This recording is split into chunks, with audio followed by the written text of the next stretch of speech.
نداء الحق صوت قد شجاني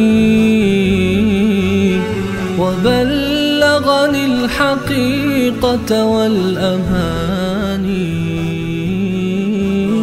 وكان لي السبيل إلى المعالي ونورا للهداية والبيان.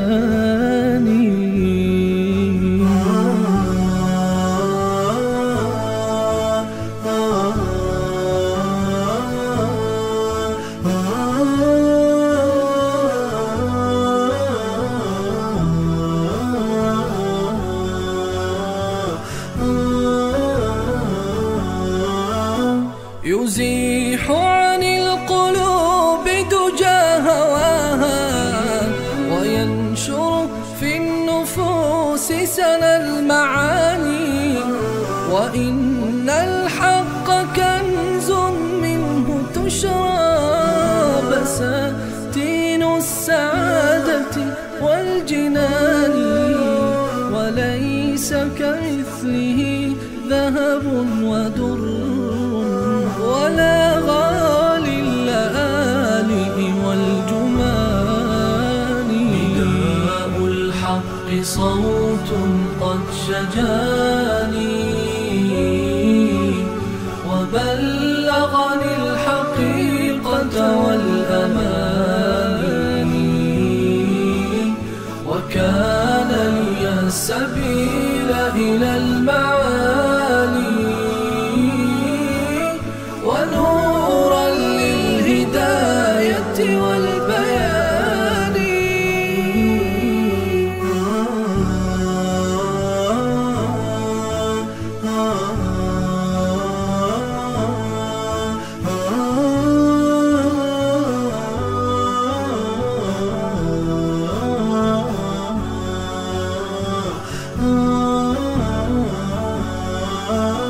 وللحق اهتدى قوم كرام فصاروا للنجاة وللأمان، ومن أجل الحقيقة لا تبالي بسخط الناس في هذا الزمان، ولكن في رضا المولى فأسرف مراكبك الكريمة في الرهان.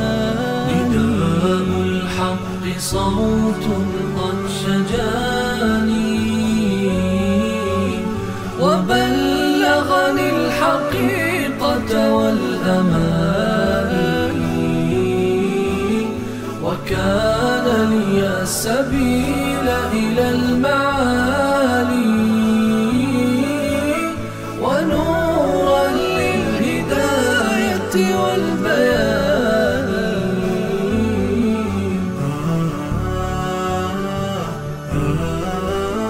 وحب الآل من خلقي وديني، وهم والصحب في أفق المكان، سموا في الخير والتقوى فكانوا منارات الهداية للعيان. نواليهم ونقبس من هداهم ضياء في مشارعنا الحسان.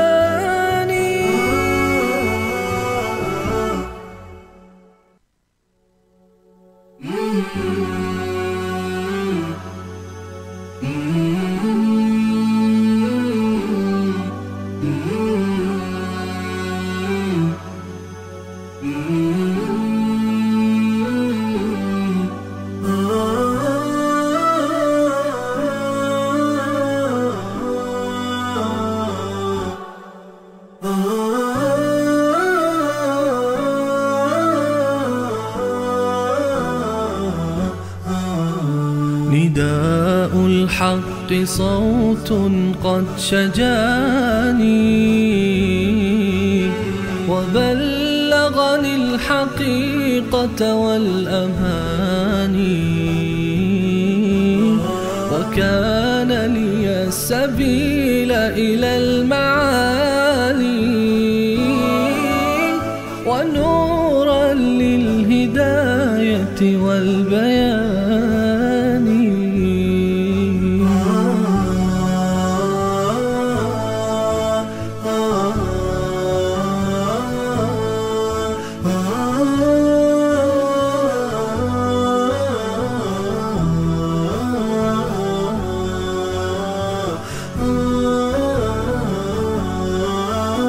يزيح عن القلوب دجى هواها وينشر في النفوس سنا المعاني وإن الحق كنز منه تشرى بساتين السعادة والجنان وليس كمثله ذهب ودر ولا غالي اللآلئ والجمان. نداء الحق صوت قد شجاني وبلغني الحقيقة والأماني وكان لي السبيل إلى المعالي ونورا للهداية والبيان.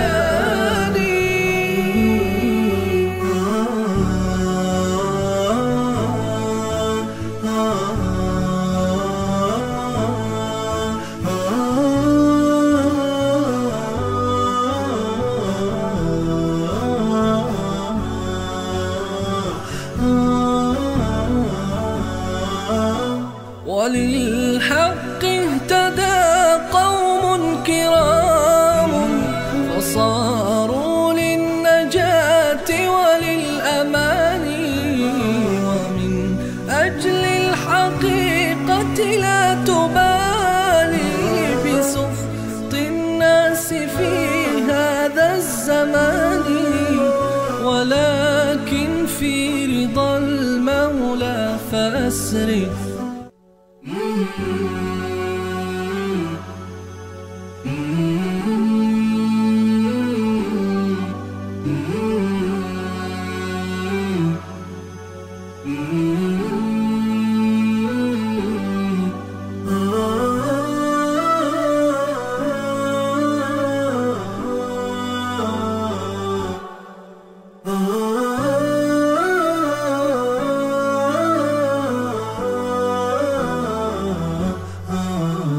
نداء الحق صوت قد شجاني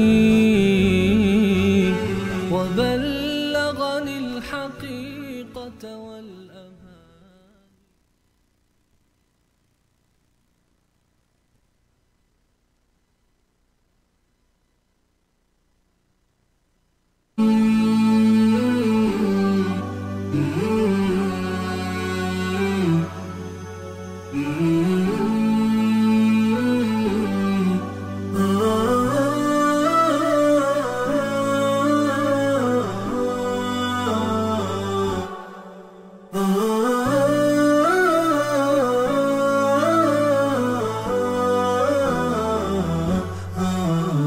نداء الحق صوت قد شجاني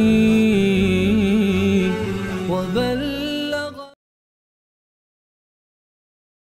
الله الرحمن الرحیم. الحمد لله رب العالمین والصلاة والسلام على سید الانبیاء والمرسلین حبیبنا محمد و علی آله و صحبه اجمعین.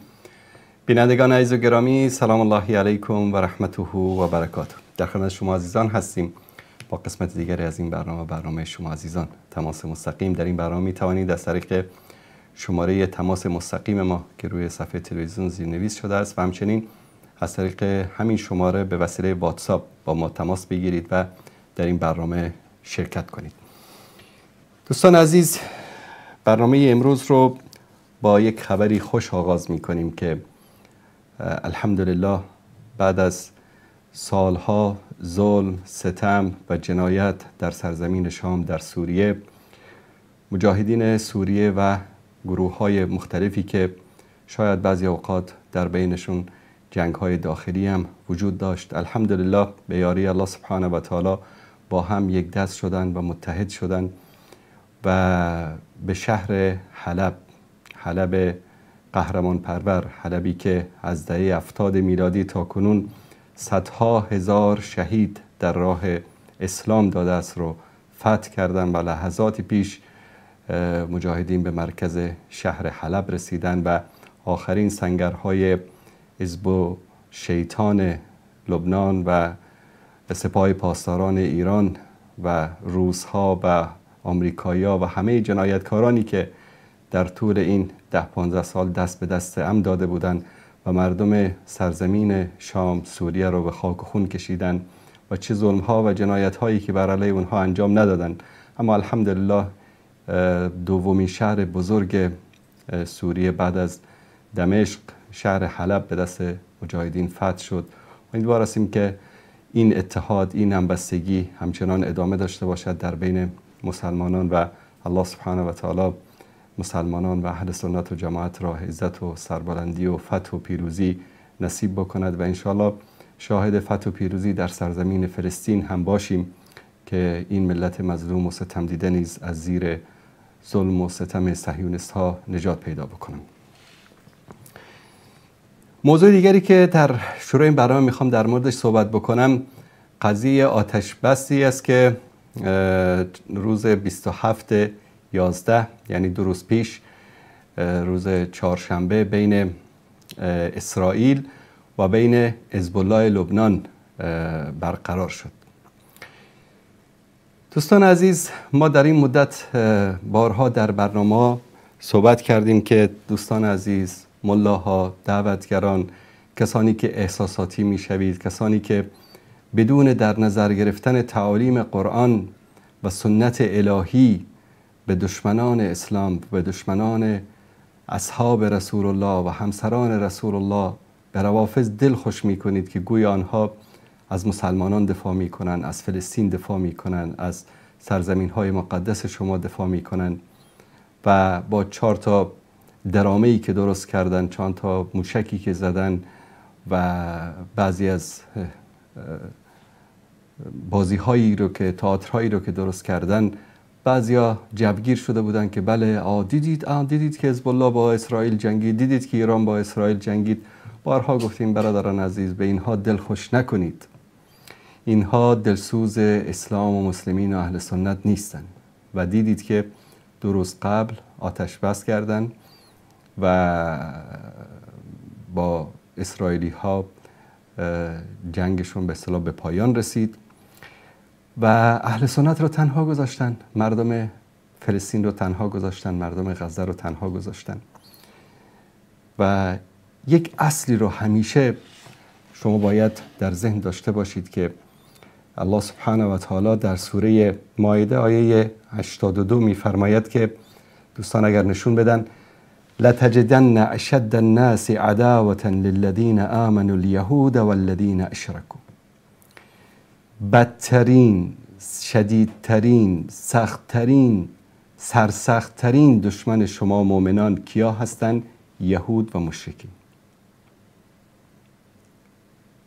تصور بکنید در 1 سال و 4 ماه تقریباً بیش از 70,000 نفر زن و کودک و مسلمان بی‌دفاع در غزه به شهادت رسیدند، به خاک و خون کشیده شدند و اینها که به دروغ ادعا می‌کردند که ما برای فلسطین و برای آزادی قدس و برای مردم فلسطین و برای اینها جنگ می‌کنیم و این جنگ بود و نبود است برای ما. اما دیدید که همونطوری که پیش بینی می‌شد، بدون رسیدن به هیچ نتیجه‌ای مردم فلسطین رو تنها رها کردند و آتش بس کردند و مردم بی‌دفاع غزه رو تنها رها کردند. و این بعید نیست از دشمنان اسلام، از دشمنان صحابه، از دشمنان سنت رسول الله صلی الله علیه و سلم بعید نیست. این حقیقت آنهاست که دیر یا زود آشکار می شود. چرا آتش بس کرد حزب الله؟ آیا جنگ تمام شده بود؟ آیا قتل و کشتار مسلمانان در فلسطین تمام شده بود؟ آیا غزه آزاد شده بود؟ آیا قدس آزاد شده بود؟ اینها همیشه اینطوری هستند. همیشه در حساس ترین مراحل امت اسلامی رو اینها تنها گذاشتن، از پشت بر امت اسلامی خنجر زدن و این تاریخ است که دارد تکرار می شود. ای کاش کسانی که فریب اینها رو خوردند متوجه بشن. این تاریخی است که هی دارد تکرار می شود، در زمان زنگی ها، در زمان ایوبی ها، در زمان عثمانی ها، در طول تاریخ بارها و بارها در حساس ترین وقت اینها این خیانت رو در حق امت اسلامی کردند. و علما و دعوتگرانی که فریب خورده بودن گلو پاره می کردن سر منبر، ببینید آفرین، آفرین به حزب الله، آفرین به ایران. ای کاش ادامه میدادن که ما هم میگفتیم آفرین. اما الله سبحانه و تعالی پاک است و غیر از پاکی را نمیپذیرد. مردم فلسطین، مردم غزه، ملت مظلوم فلسطین همیشه تنها بودن. چه خائنین اهل سنت، چه دروغگویان رافضی، همیشه اونها رو تنها گذاشتن. اما یک حقیقتی که من از روزی که در برنامه‌های تلویزیونی ظاهر شدم این رو میگم که فلسطین اولین بار به دست عمر فاروق فتح شد، دومین بار به دست صلاح الدین ایوبی سنی فتح شد و باز هم به دست اهل سنت فتح خواهد شد، نه به دست دشمنان سنت، نه به دست دشمنان اصحاب رسول الله صلی الله علیه و سلم. اهل سنت واقعی همیشه تنها بودن، همیشه در جهاد، در مبارزه بر علیه کفار تنها بودن و منافقین و روافض و یهود و نصارا همیشه در مقابل اینها در یک صف قرار داشتن و این رو تاریخ ثابت کرده است. معرکه غزه و جنگ غزه جنگ عزت است، جنگ شرف است، جنگ ایمان است. کسانی در این معرکه شرکت می کنند که عزت دارند، شرف دارند و مؤمن هستند. الله سبحانه و تعالی از منافقین و از کوردلان و از کسانی که دشمن سنت و اصحاب رسول الله صلی الله علیه و آله و سلم اصلا بیزار است و این شرف و این عزت هرگز نصیب آنها نخواهد شد. این سنت الهی است. ما در جنگ احد دیدیم، در جنگ خندق دیدیم، در سیرت خواندید که در بدترین شرایط، در سختترین شرایط رسول الله صلی الله علیه و سلم را تنها گذاشتند. در جنگ احد لحظات قبل از شروع جنگ عبدالله ابن ابی ابن سلول حدود 700 نفر از منافقین رو و فریب خوردار رو با خودش میگیره و از صف پیامبر صلی الله علیه و سلم جدا میشن و به مدینه برمیگردن. و این سنت همیشه در تاریخ تکرار شده نیست. حتی الله سبحانه و تعالی صفت اینها رو در قرآن کریم برای ما بیان میکند. دوستان اگر نشون بدن در سوره آل عمران الله سبحانه و تعالی میفرماید که یا ایها الذین آمنوا لا تتخذوا بطانة من دونکم. ای مؤمنین، ای مسلمانان، شما دوست و رفیق و همراه از دشمنانتان، از منافقین نگیرید. لا یعلونکم خبالا. اینها از هیچ فساد و از هیچ ضربه زدن به شما دریغ نمی کنند. ودوا ما عنتم قد بدت البغضاء من افواههم و ما تخفی صدورهم اکبر. اینها میخوان شما نابود بشید، اینها میخوان شما از بین بروید، اینها میخوان که به شما ضربه بزنن و گاهی این دشمنی و کینه‌ای رو که در درون خود پنهان میکنن از زبانهایشان آشکار میشود. حزب الله لبنان رو دیدیم در سوریه وقتی که اهل سنت رو قتل عام میکردن، شعاراشون و حرفایی که از زبانشون ثبت شده و ویدیوهاشون رو دیدید. الله سبحانه و تعالی میفرماید قد بدت البغضاء من افواههم و ما تخفی صدورهم اکبر. گاهی اوقات از زبانهای اینا بعضی چیزای آشکار میشود و آنچه که دلهای اینها پنهان کرده است خیلی بزرگتر از این است. قد بینا لكم الآیات. الله سبحانه و تعالی نشانه ها رو برای شما بیان می کند. این کنتم تعقلون، اگر شما عقل داشته باشید، عقلتان را مخاطب قرار میدهد. تاریختان را برید 1400 سال تاریخ اسلام را مطالعه بکنید. در کدام جنگ، در کدام معرکه اینها در کنار مسلمان ها تا آخر ایستادن و اگر در جایی هم در کنار مسلمان ها قرار گرفتن به خاطر ضربه زدن مسلمان ها بود. و در آیه بعدی خیلی جالب میفرماد که انتم هؤلاء تحبونهم، آگاه باشید، حواستون باشه که شما اونها رو دوست دارید، ولا یحبونکم، و اونها شما رو دوست ندارن. آیه بعد الله سبحانه و تعالی در سوره توبه آیه 47 به این شکل بیان می کند. گاهی اوقات اینا امکان دارن که در جهاد همراه شما خارج بشن، بگم بله ما هم مقاومت میکنیم، ما هم دفاع میکنیم، ما هم در مقابل اسرائیل وای میستیم. بله، لو خرجوا فیکم، و اگر اینها در بین شما خارج شدن و اگر اینها برای ولو نمایشی هم در کنار شما قرار گرفتن، لو خرجوا فیکم ما زادوکم الا خبالا، و اگر اینها بالفرض گاهی اوقات در کنار شما قرار گرفتن و خارج شدن، جز فساد و تباهی دیگه کاری از دستشون نمیاد.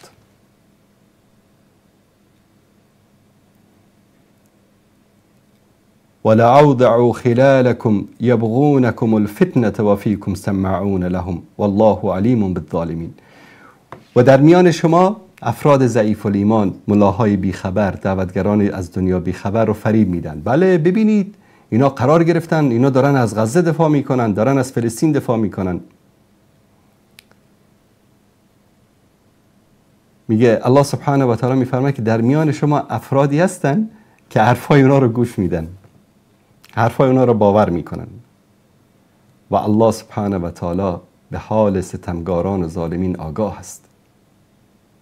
اینها هیچ وقت در کنار امت اسلامی قرار نگرفتن و اگر قرار گرفتن غیر از فتنه و تباهی و بربادی چیزی دیگری به ارمغان نیاوردن. طبق گزارش هایی که حالا پخش شده در این اتفاقنامه صلحی که به اصطلاح امضا شده، بنودش یکیش این است که حزب الله و هیچ گروه شبه نظامی دیگری در خاک لبنان حق انجام هیچ گونه حمله رو بر علیه اسرائیل ندارن. در مقابل هم اسرائیل هیچ گونه عملیاتی رو در این منطقه انجام نمیدهد. اسرائیل و لبنان و حزب الله قطعنامه 1701 شورای امنیت سازمان ملل را مهم می‌دانند و آن را به رسمیت می‌شناسند. این تعهدات حق ذاتی دفاع از خود را از اسرائیل یا لبنان سلب نمی‌کند. یعنی حق دفاع از خودشون دارن اما دیگه جنگ نمی‌کنن. تنها نیروهای امنیتی و ارتش رسمی لبنان اجازه حمل سلاح در این منطقه را دارند. تمام تأسیسات غیرمجاز تولید تسلیحات و مواد مرتبط باید برچیده شود. یعنی یک توافقنامه‌ای که سراسر ذلت و خواری و بدبختی است براشون. کمیته با موافقت اسرائیل و لبنان تشکیل شود تا بر اجرای این تعهدات نظارت و به عملی شدن آن کمک کند. تمامی زیرساخت‌ها و پایگاه‌های نظامی غیر مجاز باید تخریب و سلاح‌های غیر مجاز مطابق با این تعهدات باید مصادره شود. جالب اینجاست که در این موافقتنامه آتش بس هیچ ذکری از فلسطین و غزه و حماس اینها نمیشه. حتی همون طرفداران حماس، اعضای حماس، مجاهدین حماس که فریب اینا رو خورده بودن الان در یک شوق قرار دارن. چی شده مگر؟ الله المستعان. ایران هم دقیقا همین چیز است. همه این موشک پرانی، همه این شعار دادن ها، همه این به اصطلاح افغان ها خروپف کردن ها، همه اینها چی است؟ لاف است، دروغ است. در پشت پرده با هم هستن، میگن خب ما یک دو تا موشک میزنیم، شما یک دو تا موشک بزنید، دنیا رو فریب میدیم. چرا دوستان عزیز، بینندگان گرامی، خواهر و برادر مسلمان، اینها روافض، یهود و نصارا ولو اینکه در بعضی مسائل با هم اختلاف داشته باشن، مثل 3 تا برادری که در یه خونه هستن، شاید در بینشون اختلافات باشه، گاهی اوقات با هم دعوا هم بکنن، اما در آخر برادرن. در مقابل یک دشمنی که به خانهشون وارد بشه، هر 3 تا با همن. دشمن مشترک اینها یهود و نصارا و روافض کیه؟ اهل سنت. در مقابل اهل سنت همشون با هم برادرن، هم دستن، هم پیمانن، به اشکال مختلف ضربه میزنن. شاید هم در بین خودشون گاهی اوقات اختلافات داشته باشن، همدیگر رو با چند تا راکت هم بزنن. این واقعیت است که اهل سنت باید بیدار بشن، باید ببینن که متاسفانه نه تاریخشون رو میخونن، نه از تاریخ عبرت میگیرن و نه این حقایقی رو که امروز اتفاق میفته اینا رو میبینن. چون عده‌ای از ملاهای ما، دعوتگران ما، ماشخور شورای اخوت هستن. پول بهشون داده میشه از سوی سفارت ایران و سازمان هایی که تابع ایران هست، کمیته امداد، نمیدونم فلان علان. و تاریخ بزرگترین درس است برای بشر. هیچ یادم نمیره، کلاس 3 ابتدایی بودیم، اولین بار که کتاب تاریخ برامون دادن، اولین سوال این بود: چرا تاریخ میخوانیم؟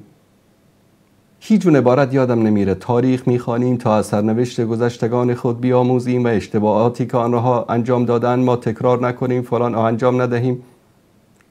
نه تاریخ میخوانیم و نه از اشتباهاتی که در تاریخ انجام دادیم. هر کس به اینها اعتماد کردن نابود شدن.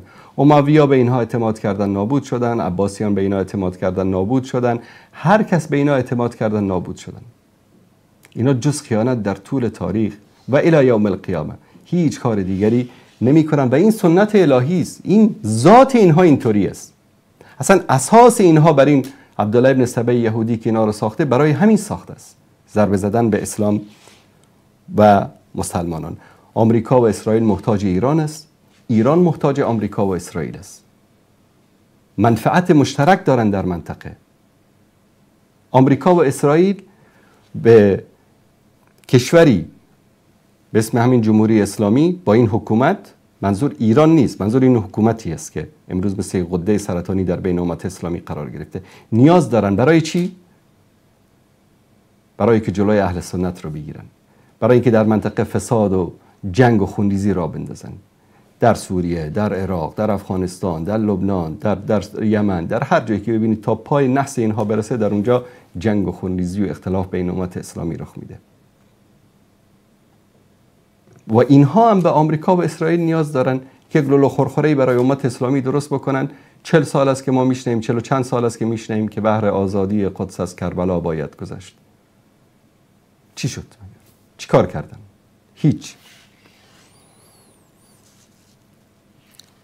و حتی جالب اینجاست که بعضی از امت اسلامی، بعضی از مسلمان ها به اندازه‌ای در ذلت و خواری زندگی میکنن که از پیروز شدن ترامپ مثلا در انتخابات خوشحال شدن که والا الان ترامپ پیروز شده، انشاءالله که یک آرامی در منطقه میاد. چقدر انسان باید احمق باشه که به این درامه هایی که اینها درست میکنن باور داشته باشه که اینها دلشان به حال امت اسلامی میسوزه. اینا کاری مگر میخوان بکنن؟ بله، شاید امروز ترامپ اومد به خاطر اینکه یک سری سیاست های دیگری رو پیاده بکنه. اون دولت پنهانی که حکومت میکنه در آمریکا و در اروپا، شاید جنگ در سوریه متوقف بشه، شاید جنگ در لبنان متوقف بشه، شاید حتی در غزه هم جنگ رو متوقف بکنن. اما آیا این مسئله حل میشه؟ نه. هر 4 سال 5 سال همین درامه ای داره تکرار میشه. بوش پدر بود، بوش پسر آمد، کلینتون بود، نمیدونم اوباما آمد، اوباما رفت ترامپ اومد، ترامپ رفت بایدن اومد، بایدن رفت ترامپ اومد. این بازی شطرنج است. با دنیا دارن بازی میکنن، اونا دارن سودشون رو میبرن، سلاحشون رو میفروشن، منطقه رو با آتش میکشن، اقتصادها رو تباه میکنن، ملتها رو از بین میبرن و ما هنوز این بازی اونها رو باور میکنیم. خب دوستان عزیز، این 2 موضوعی بود که میخواستم در برنامه امروز در موردش صحبت بکنم. از این لحظه و بعد انشاءالله در خدمت شما عزیزان خواهم بود و به سوالات شما عزیزان و تماس‌های شما عزیزان گوش فرا خواهیم داد، هم از طریق شماره مستقیم ما و هم از طریق واتساپی که اعلان کردن دوستان. می توانید که با برنامه تماس بگیرید و انشاءالله در خدمت شما عزیزان و بزرگواران خواهیم بود.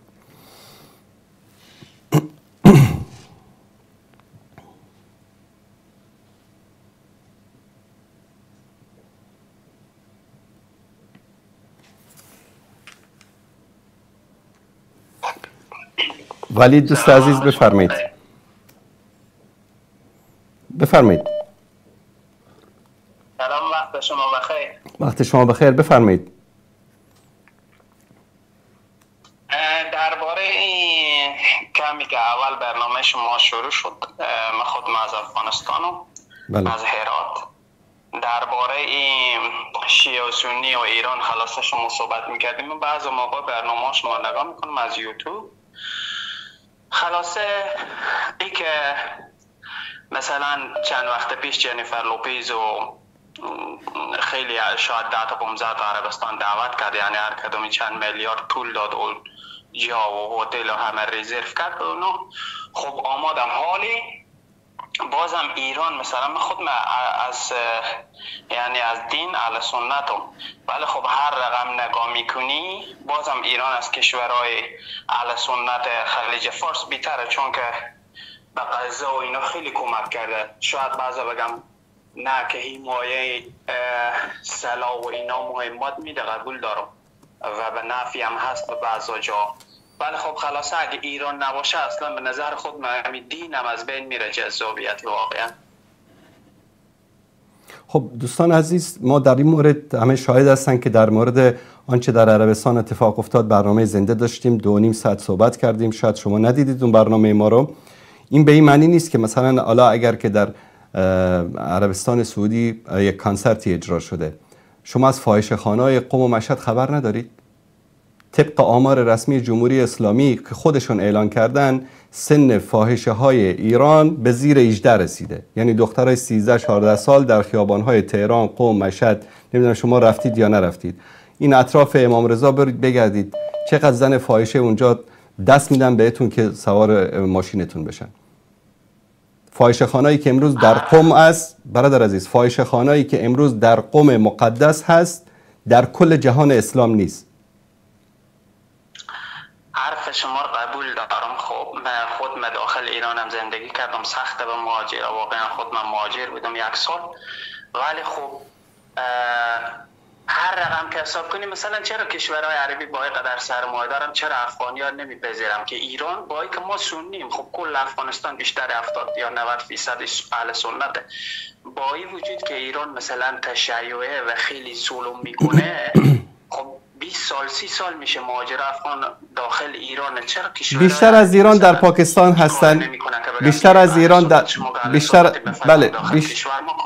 بیشتر از ایران در پاکستان هستن. حدود 5-6 میلیون مهاجر در پاکستان است. پاکستان که دولت یهودی نیست، دولت سنی است.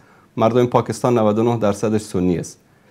در امارات هستن، در عربستان هستن، در قطر، در عمان، در خیلی کشورهای عربی هم هستن افغان ها. تعداد دانشجویانی که در مصر درس میخوانند شاید 1000 برابر دانشجویان افغانی باشن که در دانشگاه ایران درس میخوانند. یعنی این منطق نیست برادر عزیز که ما بیایم بگیم که والله اینها به افغانها راه دادن. ثانیاً این کشورها هم ایران هم پاکستان این که با افغانها راه دادن، مهاجرین دستشون درد نکنه، خیلی ممنون ازشون تشکر میکنیم، اما چه تجارتی سر این مردم کردن؟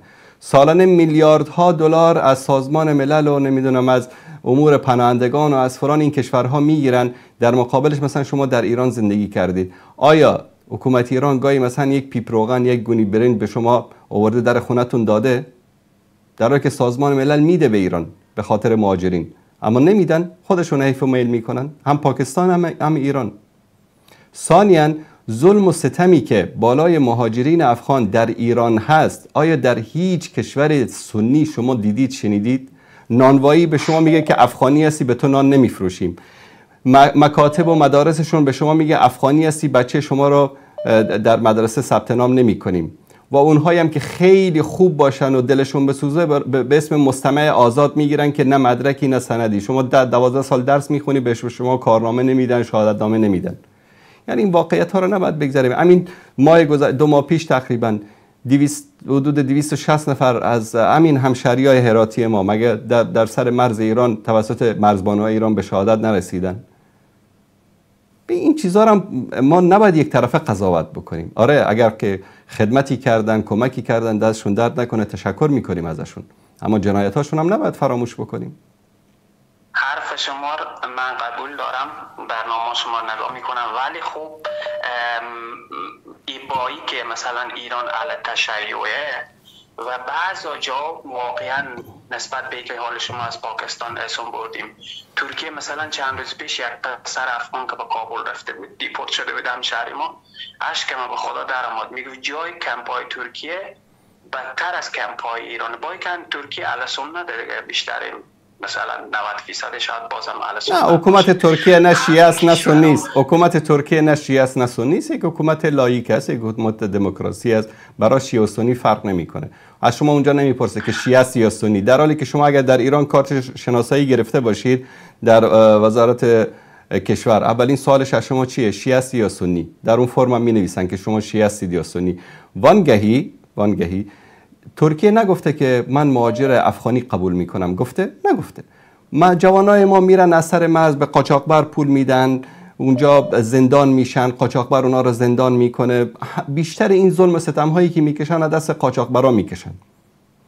ثانیاً هدفشون ترکیه هم نیست، هدفشون رفتن به اروپاست. اونایی که میرن ترکیه میخوان از ترکیه ترانزیت برن به اروپا. ببین برادر عزیز، من از هیچ کشوری نمیخوام هیچ کسی رو تبرئه بکنم و هیچ کسی رو متهم بکنم، اما آنچه که واقعیت است ما باید بگیم. شما مثلا از کانسر تا از فحشا و فساد میگید. ببینید الان شما در هرات زندگی میکنید، آیا فحشا و فساد کشورهای اروپایی زندگی بسیار خوب در اروپا زندگی میکنید، اوکی، فحشا و فساد در مکه باشه، در مدینه باشه، در تهران باشه، در کابل باشه، در هامبورگ باشه، در لندن باشه، در فرانسه باشه، در هر گوشه ای از این دنیا که فحشا و فساد باشه، فحشا و فساد است. درست؟ ما هیچ وقت نگفتیم که فحشا و فساد کار خوبی است. درست است، شاید حرمت بعضی از اماکن، حرمت بعضی از جاها بیشتر باشه، انسان باید بیشتر انسانو میرن، جان انسانو ناراحت میکنه، اما این به معنی نیست که ما بیایم از یک کشوری دفاع بکنیم که شهرهای مقدسش فاحشه خانه است. الان عراقی‌ها و نمیدونم خلیجی‌ها و از کل دنیا شیعیان میان برای چی؟ برای اینکه در مشهد و در قم چیکار بکنن؟ صیغه بکنن. با کی صیغه بکنن؟ با همین دخترای ایرانی صیغه بکنن، با اعتراف خودشون. فیلم هایی که پخش شده، شما در یوتیوب فقط در یوتیوب بنویسید سن فحشا در ایران، احصایه‌های رسمی، آمار رسمی خود دولت نشون میده که سن فحشا به زیر 18 سال رسیده. تشکر میکنم از شما برادر عزیز. تشکر، وقت شما خوش. خداحافظ. خداحافظ شما. ما نباید یک طرف قضاوت بکنیم برادر عزیز.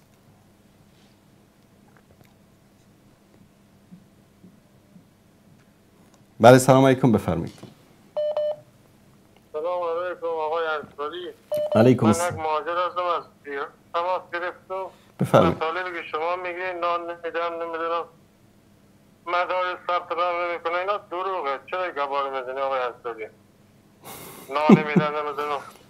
یک لحظه، من الان گزارش های صدا و سیمای خود ایران رو براتون پخش بکنم که کودکان افغانی رو نمیگیرن در مدارس. اونا هم دروغ میگن.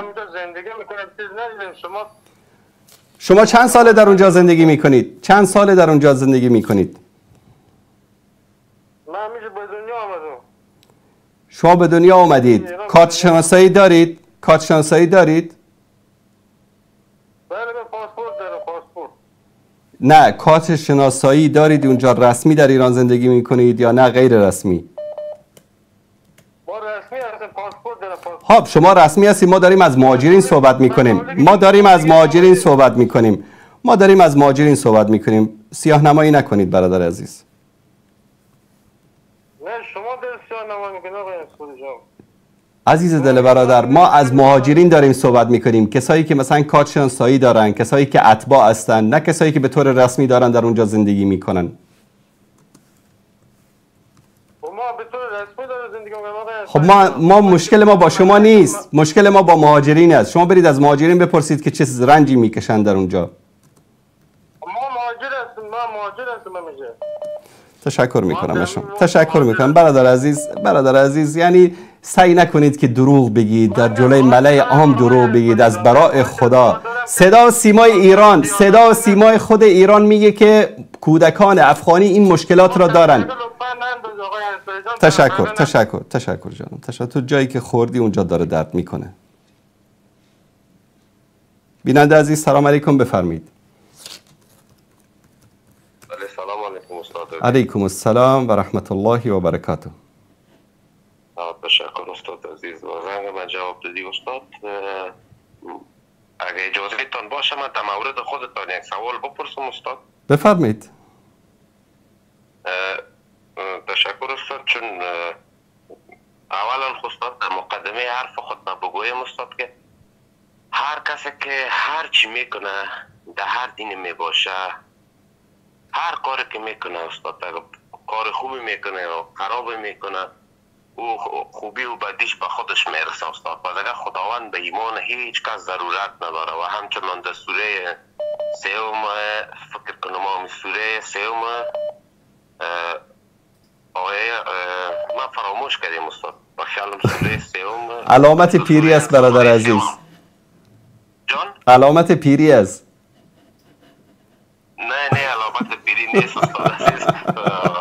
با گردن گرفتن استاد احساس وقت کسی بگویم من قرآن حفظ میکنم باز از ودیش برآمدن انتان از سوره انسان آیه سوم است استاد. حالا در یاد محمد استاد عزیز که خداوند همونجا استاد فرموده که بشر برش راه راست و راه کج نشان داده، هر راه طرف اختیار خودش است. شما بیشتر از من ان هدیناه السبیل اما شاکرا و اما کفورا. بله استاد عزیز. اما استاد سوالی که در اینجا است، چون دین اسلام دین است که هر قدر که پیش بری امرایت پیش میره استاد. بله. و بزرگترین ضربه را که اسلام خورده و بی‌اعتمادی هایی که میان اومد ایجاد شده و بعض مردمی که ترک دین کردن استاد، به خصوص کسایی که در کشورهای غربی میان پس از یک مدت دیر یا زود ترک دین میکنن استاد. همه استاد منبعش استاد امی دعوتگرای هستن. من منظورم مخاطب ما شما نیستین. درست. شما میشناسین از من که بیشتر میشناسین. ما استاد یک چیزی را که تازه متوجه شدم استاد، ببینین استاد همین شماره تلفن شما از لندن است استاد. ما که هر کس در زندگی میکنه، هر کس هر چی میکنه و اختیار شما یک دعوتگر هستین که بسیار بیننده دارین استاد. سوالای خودم ما بسیار استاد حل کردین. مشکلاتی که برخوردیم از شما تشکری میکنم و احترامتان هنوزم به سر جای موضوع. چون استاد برای من سوال پیش به یکی از برنامه‌تان، ما برنامه‌تان همیشه تعقیب میکنم، یک نفر کامنت میماند استاد. هم تو کامنت مانده میرفت، ما خواستم که براتان زنگ بزنم پرسان کنم ببینین استاد خیانت‌هایی را که در دنیای کفر انگلیس بر مسلمانان که هیچ کس نکرده. که بسیار کوتاه بگویم استاد، وقتی که انگلیس در منطقه آمد، در افغانستان آمد، پوزش در افغانستان به خاک مالیده شد استاد، رفت. مردم با انگلیس نبود، دولت‌های ما متاسفانه با انگلیس بود که تا پیرکرمشاه را روان کرد استاد. سالها مردم نماز داد، جاسوسی انگلیس کرد، آخر در پشت دروازه مسجد نوشته کرد که من مسلمان نبودم، نمازهایتان پس سر بخوانید. غیر از این قصه نگذشته بود که جنگ جهانی دوم در گرفت، دنیای غرب شکست خورد و بنابر ازی که شکست خوردن اقتصادشان ضعیف شد و نتانستن که برنامه شوم خلانه اینا پیش ببرن، تا الهی که کمونیسم ساختن در امریکا. همه برنامه انگلیس است. کمونیسم ساختن، کمونیسم روان کردن در پاکستان که پاکستان کشوری که از بدن استعمار انگلیس به دنیا آمده. اونجا استاد مجاهدین تربیه کردن، روان کردن که در حقیقت استاد جهاد مردم افغانستان که دونا نکردن. ما امروز شاهد هستیم که چقدر نام از اینا بد شده استاد. درست. ای استاد فیافی، گلبودین، حکمتیاری، مزاری، هزار تا دیگه ازی تا بعد از استادی طالبان القاعده، بعد از القاعده داعش استاد، بعد از داعش این تو برنامه ازی پیش رفته استاد تا امروز ادامه داره. بزرگترین ضربه را در دنیای کفر انگلیس زده استاد. چیز خوب تقدیم مسلمان ها نکرده استاد. درست. من استاد سوال ما فقط از شما میشه چطور استاد شما در دنیای کفر زیاد مانده استاد، جهان بزرگ مانده، در کشوری که اصلا یک انسان خدمتگزار به دین قبول نمیکنه استاد. درست. برای ما ثابت شده دیگه، همین رو میخوایم که از شما بشنویم استاد عزیز و احترامتان به جای ما استاد. ما منظور من نیست که مثلا شخصیت محترم شما را کم بزنم، ما دوست داریم. نه همینجا جواب شما رو بدم برادر عزیز. بودن شماره تلفن لندن به این معنی نیست که من در لندن زندگی می کنم. این یک، الحمدلله در لندن زندگی نمی کنم و الله سبحانه و تعالی همیشه دعا کردم که الله سبحانه و تعالی اگر عمری به ما میده در جایی باشیم که حداقل صدای اذان در اونجا شنیده بشه در بین مسلمان ها. الله سبحانه و تعالی جان ما رو بگیره. و ثانیاً بالفرض محال اگر در یک کشور کفری و در یک جایی هم که کشور غیر اسلامی به اصطلاح باشه، گاهی اوقات انسان وقتی مجبور بشه، امروز خیلی از کسایی هستن که مثلا در همین آلمان، جناب استاد سادات الله متعال حفظش بکنه، چند سال است که در آلمان زندگی میکنه؟ استاد بقدر مطالعه ندارم. او 20 سال بیشتر است، از 20-25 سال بیشتر است که در اونجا زندگی میکنه. تا هنوز بهش پاسپورت ندادن. باورتان میشه؟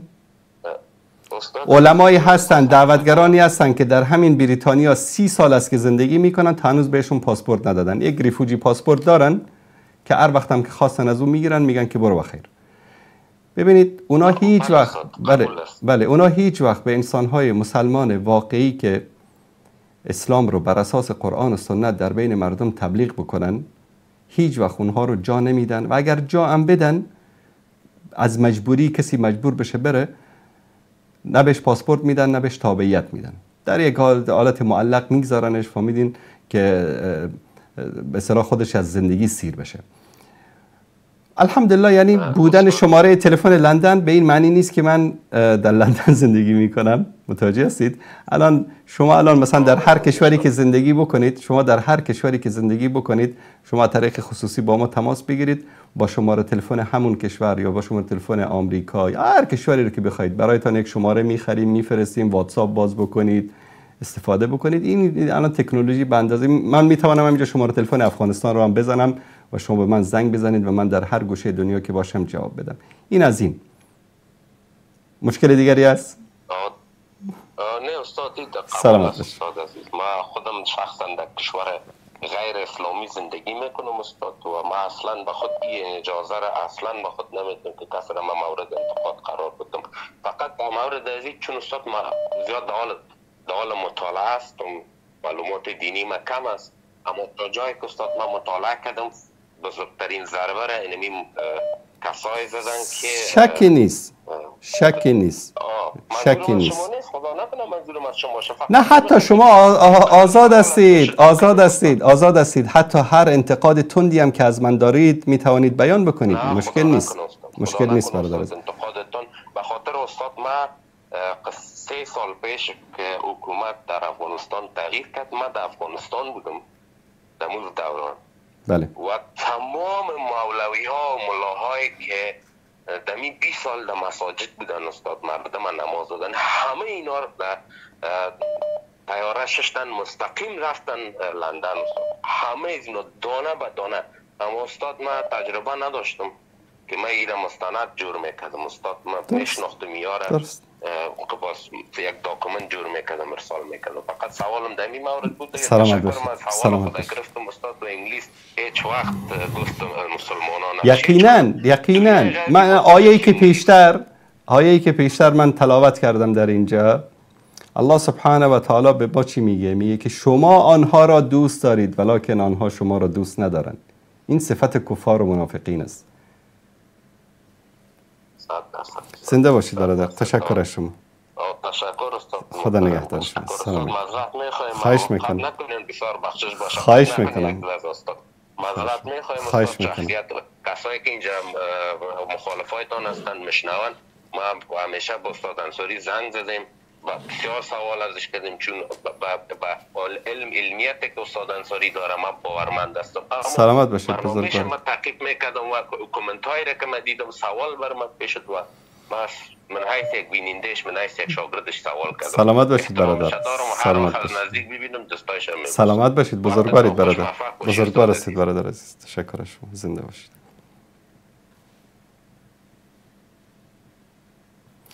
قبل از این که من چیز کنم، دوستان عزیز، اگر که این ویدیویی که من پخش میکنم خیلی در یک مربعی بگذارن که بدون لوگو اینا باشه که حالا ویدیو چون از کانال‌های دیگری هست نبندن، من خدمت شما بعضی از این گزارش هایی رو که در مورد مردم افغانستان و مشکلاتی است که در اونجا دارند.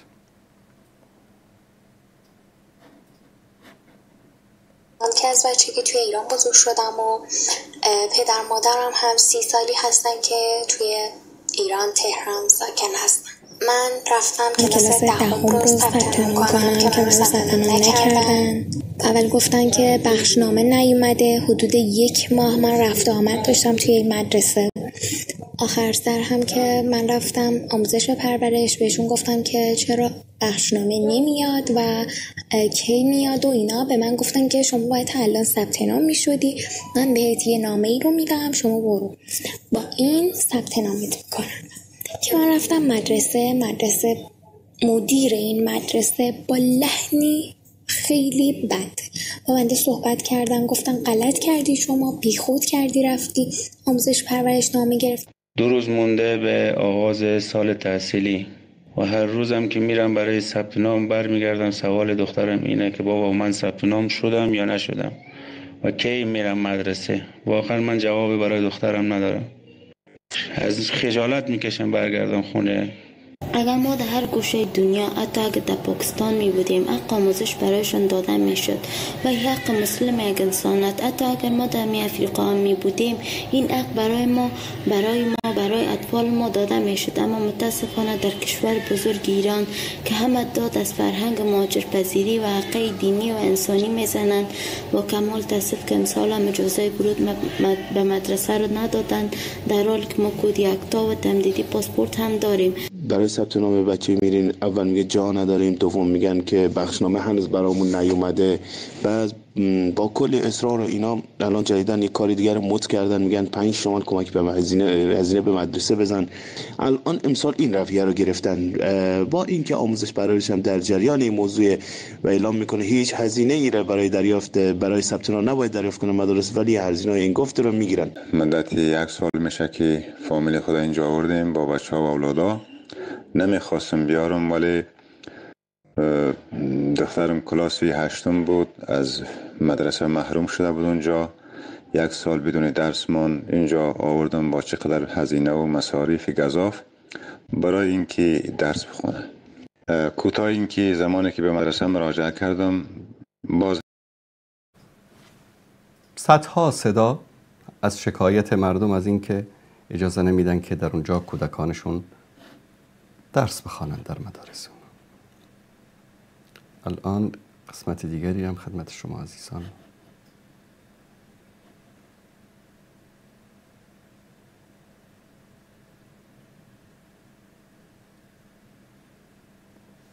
افغانستانی های عزیز،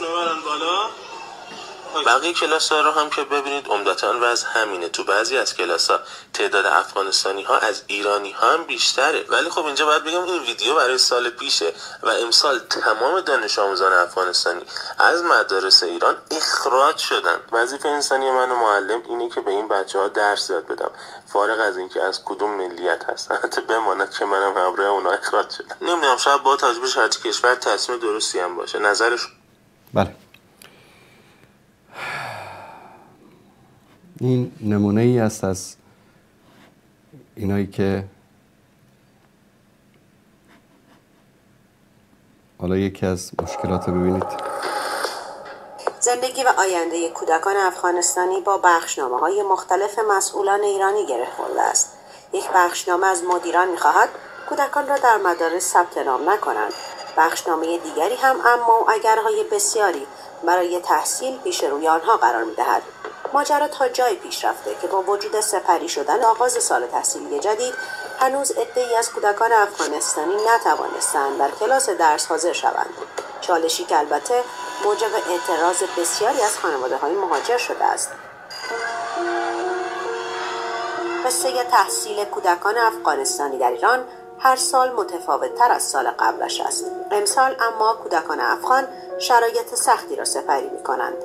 دلیل این محرومیت از تحصیل هم سیاست 3 ساله دولت قبل در قبال مهاجران افغان بوده است. دولت 13 به مهاجران افغان به عنوان یک تهدید علیه کشور نگاه می‌کرده و همین موضوع موجب شده تا سیاست‌های بازگشت مهاجران غیرقانونی و بار مالی آموزش کودکان مهاجر مطرح شود. حالا نتیجه این سیاست ممنوعیت از تحصیل بسیاری از کودکان افغانستانی است. البته موضوع فقط مربوط به کودکان پدر و مادر افغانستانی نیست، بلکه مدیران مدارس فرزندان مادر ایرانی را هم ثبت نام نکردند. داشتم به مدرک شناسنامه براش بگیرید، چون که باباش افغانیه، خودم ایرانی هستم. خب فکر میکنم اگر که عقل و شعور داشته باشه این بیننده عزیز همینقدر براش کافی هست. حالا شاید هم مثلا حالا شما یک واسطه ای داشتید، یک مدیر خوبی بوده، بله هستن و من این رو از این نمیگم که من ندیدم من بزرگ شدم در اونجا، دیدم در کلاس درس شاگردان افغانی در کنار ما در سر کلاس بودن که بیچاره بهش مدرک نمیدادن، در امتحان شرکت نمیکرد و اگرم در بعضی از مدارس در امتحانات هم شرکت میکرد بهش مدرک نمیدادن. ابتدایی رو تموم کرده بود بهش مدرک نداده بودن به نام مستمع آزاد و بودن معلمین دلسوزی بودن، مدیران خوبی بودن، انسانهای شریفی بودن و در بین ملت شریف ایران زیادن انسانهای خوب. اما مشکل در حکومت است، مشکل در اونایی است که حق دارن، کینه دارن، عداوت دارن نسبت به افغانها، بعضیا از بعد نجات پرستی، بعضی هم از بعد مذهبی.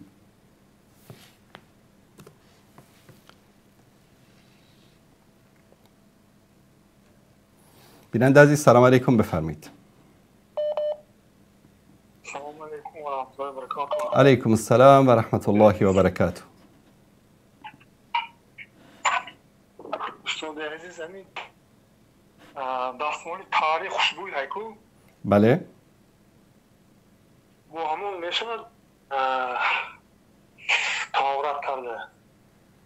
ما در ساختمان کار میکنیم، زمستان نوزی در روسیه زمستان هوا سرد. با همون دستمال تاریخ خوشبوی وضو گرفته میشود یا نه؟ نه نمیشود، وضو فقط با آب. بله.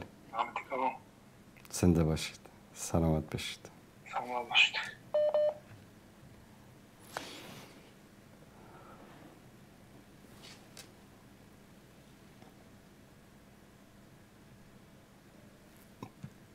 بله سلام علیکم، بفرمایید.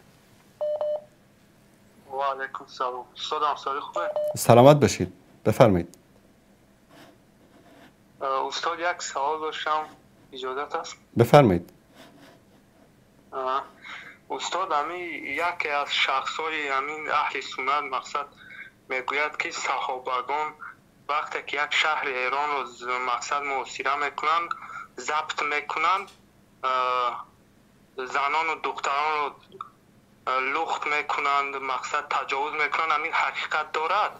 این دروغایی است که امروز همین آتش پرستا یا زردشتی های جدید که میخوان به دین زردشتی خودشون برگردن در تاجیکستان هم زیاد شدن و در افغانستان هم هستن، بعضیا در ایران هم هستن که بله ما فرهنگ داشتیم و فلان داشتیم و عرب ها اومدن و این کردن و اون کردن. این دروغ ها رو ساختن. هرگز همچین اتفاقاتی رو که اینها میگویند اتفاق نیفتاده. کسانی که سرزمین های عراق، ایران و قسمت های از افغانستان رو فتح کردن اینا بیشتر در زمان صحابه بودن، در زمان صحابه بود و حتی فرماندهانی که شرکت داشتن صحابه بودن. حالا شاید در زمان مثلا بعد از خلفای راشدین در زمان بنی امیه، بنی عباس شاید بعضی قتل عام‌هایی، جنایت‌هایی بعضا شاید رخ داده باشد در بعضی از مناطق، اما در زمان صحابه همچین وقایعی رخ داده باشد دروغی است که اینها ساختن و در مصادر تاریخی معتبر اسلامی وجود ندارد. اما این به معنی نیست که مثلا حالا 100,000 نفر مثلا در یک جنگی شرکت کردن، همه اینها انسان‌های معصوم بودن، فرشته بودن، از آسمان آمده بودن. شاید در بینشون کسی دزدی هم کرده، شاید در بینشون کسی تجاوز هم کرده، شاید، میگم شاید، امکان داره، بعید نیست، اما این که یک سیاست کلی باشد که همه لشکر این کار انجام بده، این دروغی است که اینها چون دیگه چاره دیگری ندارن، در مقابل قرآن نمیتونن بیستن، در مقابل اسلام نمیتونن بیستن، روز به روز دین اسلام داره پیشرفت میکنه، اینا میخوان دوباره یعنی یک مجد و عظمت دروغینی برای خودشون درست بکنن. آمدن گفتن که بله حالا ببینید وقتی که احساسات مردم رو تحریک بکنن، برای مسلمان ها این کار رو کردن، اسلام اینطوری وارد شد. این دروغی است که اینها همیشه نشخوار میکنن. الله سبحانه و تعالی شرشان از سر امت اسلامی دور کند ان شاء الله. تشکر استاد گرامی. سلامت باشید. سلامت باشید. تشکر از شما. خداحافظ.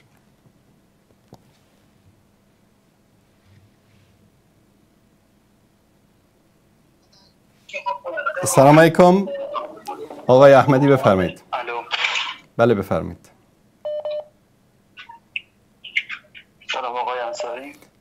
علیکم السلام، بفرمایید. آقای انصاری ببخشید. خواهش میکنم من بفرمایید. سوالی داشتم. بفرمایید. گفتم آقای انصاری، اولا که خیلی خوشحالم با شما هم کلام میشم. سلامت باشید. تشکر از شما.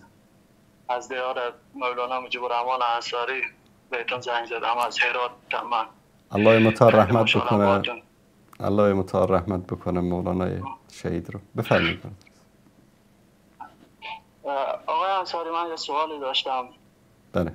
گفتم من حنفی هم دیگه، خودتون میفهمید اکثر مردم هرات حنفی هم. بله. ولی حنفی از اون حنفی های پیرپرست و قبرپرست و گنبد و بار راه و پیر و مرشد اینا نیستم. حنفی موحد، همین چیزی که درست به ما رسیده. بعد دوست دارم مثلا در نماز دستامو مثلا بالای ناف ببندم. از لحاظ مذهب این که مشکلی برام پیش نمیشه. نه ببینید از لحاظ مذهب، ببینید از لحاظ مذهب، حتی از لحاظ اسلام، از لحاظ 4 مذهب، شما دستتان رو بالای ناف ببندید، پایین ناف ببندید، روی ناف ببندید، هیچ مشکلی ایجاد نمیشه برادر عزیز. چون که بستن دست نه فرض است نه واجب است. بله. متوجه هستید؟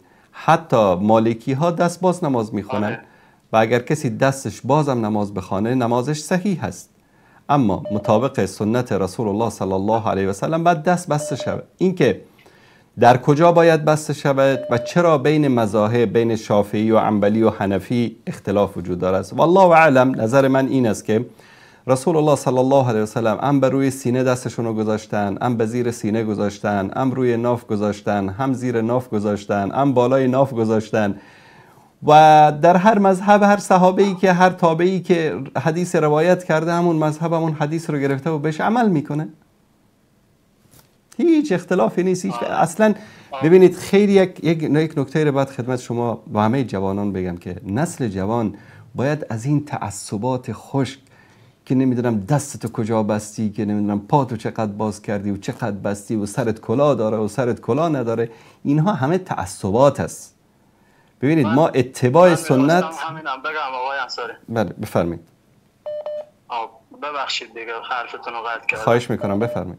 من میخواستم اینم بگم، یادم رفت من اصلا در مذهبم تعصب ندارم. مثلا من برم یه جای نماز بخونم که 200 نفر 100 نفر رفعیتین کنم آمین بالجهر بگن، هنوز من خوشحال میشم که یکی داره اصلا سنت‌های فراموش شده رسول الله رو داره اجرا میکنه. خیلی هم خوشحال میشم. اصلا تعصب ندارم در مذهب.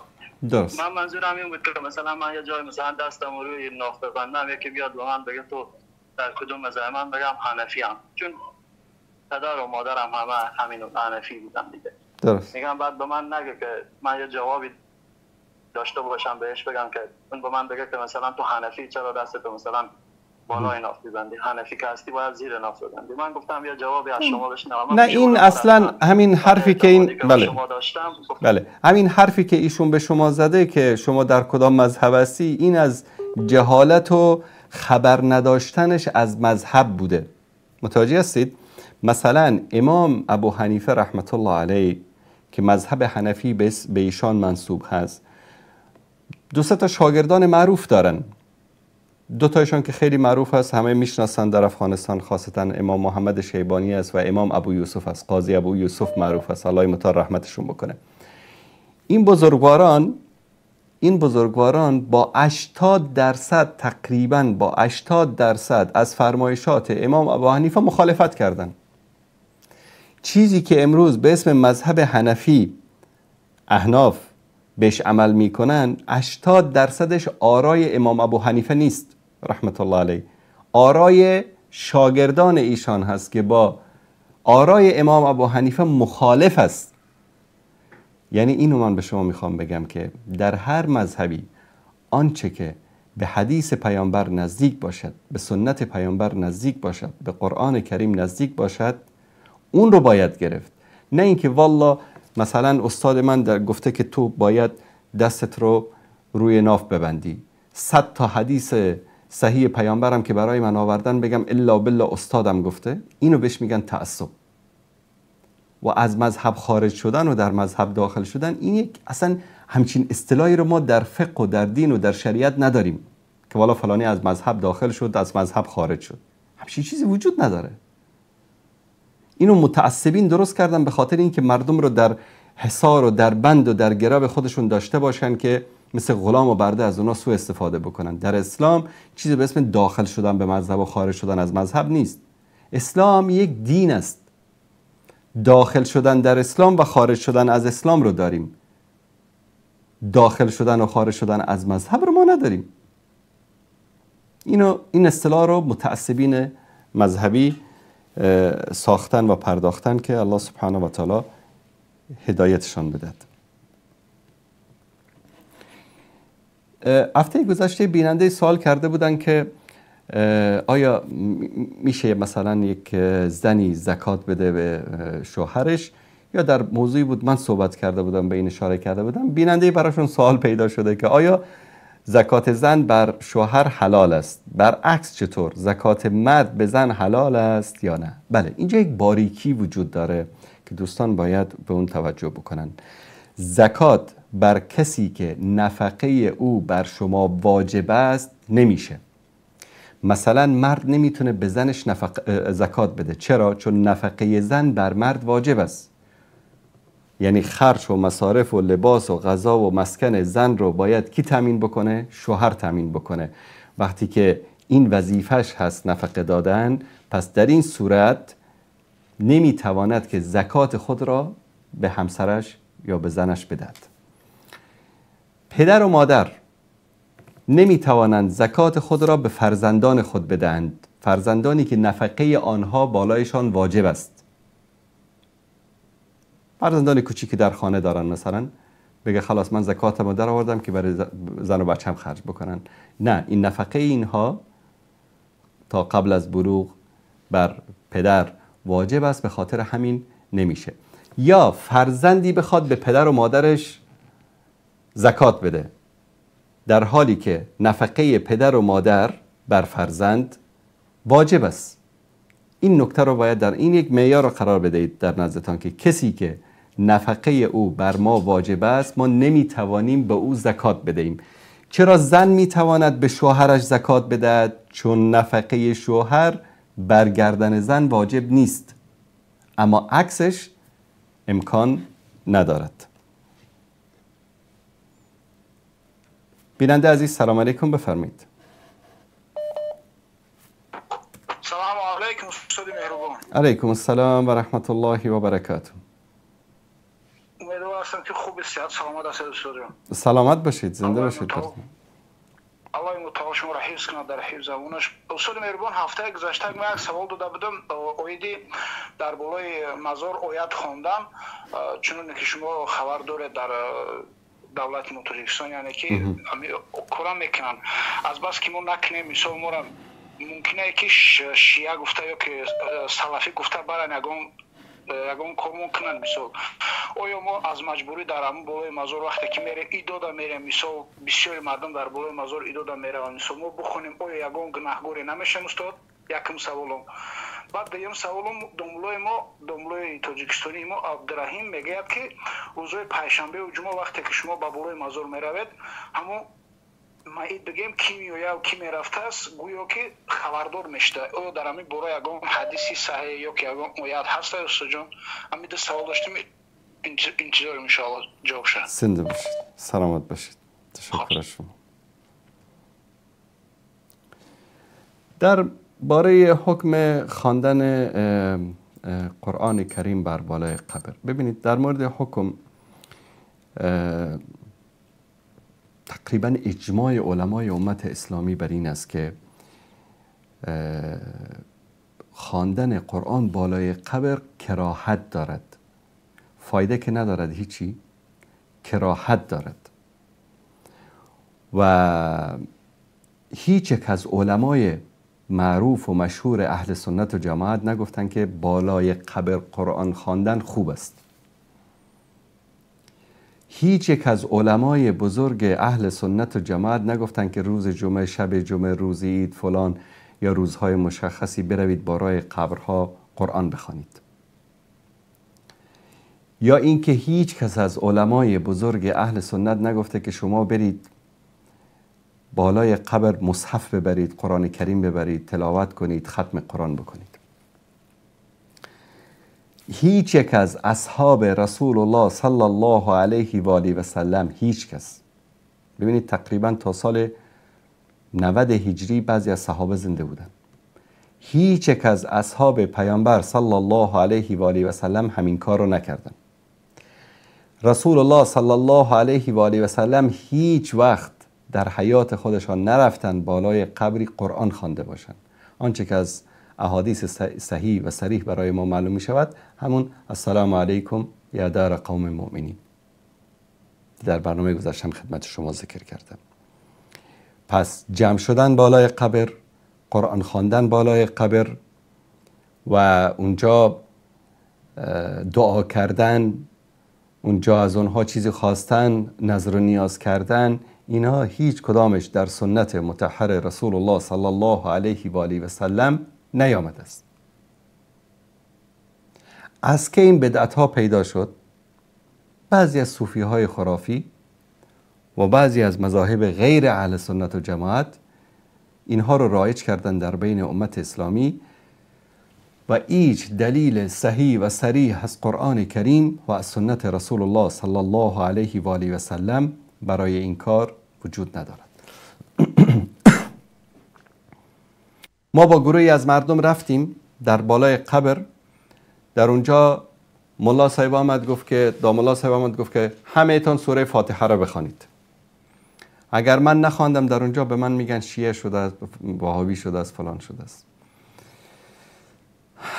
اگر که قرار باشد برادر عزیز من و تو سکوت بکنیم، من و تو در مقابل بدعت نیستیم، من و تو سخن حق را نگوییم، خب چی کردیم ما؟ یعنی در شیوعش، در نشرش کمک کردیم. امر به معروف و نهی از منکر چی است؟ کنتم خیر امة اخرجت للناس تأمرون بالمعروف و تنهون عن المنکر. یعنی چی؟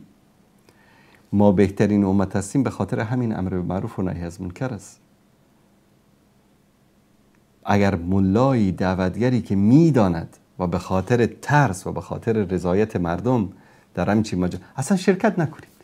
مادامی که میدانید که همچین کاری رو شما مجبور هستید در آنجا انجام بدهید اصلا شرکت نکنید. اما اگر شرکت میکنید حق رو بگویید، از حق نترسید، با لطف، با اخلاق، با دعوا نه. بعضی از برادران سلفی هستن یک منکر ببینن او مردم شما مشرک شدید، شما کافر شدید، شما فلان شدید. نه این غلط هست. با خوبی، با اخلاق با ملا بگویید، به مردم بگویید، اونجا بیان بکنید، بگید برادران، خواهران عزیز، خودتان رو با سلاح علم مسلح بکنید. امین احادیثی که دعایی که پیامبر صلی الله علیه و سلم سر قبر می‌خواندن، امین ها رو یاد بگیرید. بعد بگید در بخاری، در مسلم، در فلان کتاب، در فلان جلد، در فلان سر فلان شماره حدیث رسول الله صلی الله علیه و سلم ثابت است که این حرف رو زدن. اصلا رد نکنید سر کارهایی که اونا کردن. شما به چیز صحیح رو که هست رو بیان بکنید. به طور مثال که دوستان آمد گفت که والله این کتاب جماعت تبلیغ است، فضایل اعمال، این رو من یک ردی بر علیه این می نویسم. گفتم به جایی که رد بر علیه بنویسی چه مشکل داره فضائل اعمال؟ گفت پر از احادیث ضعیف و باطل است. گفتم اما احادیث صحیح رو جمع بکن، به نام مختصر فضائل اعمال یک کتاب آماده کن. این خیلی بهتر است از این که توی کتاب رد بر علیه بنویسی، باز اونا بر علیه تو رد بر بعد این جنگ دوام پیدا بکنه تا قیامت.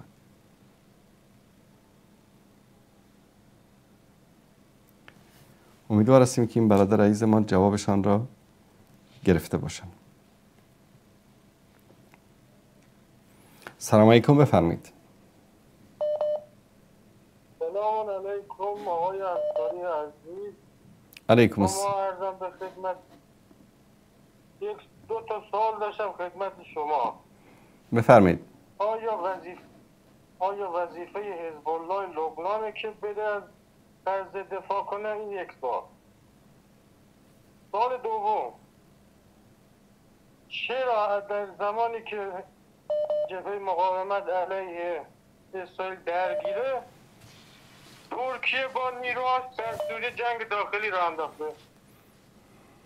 حالا شما بگو کی برادر اسرائیله؟ یه برادر اسرائیل یا بعضی؟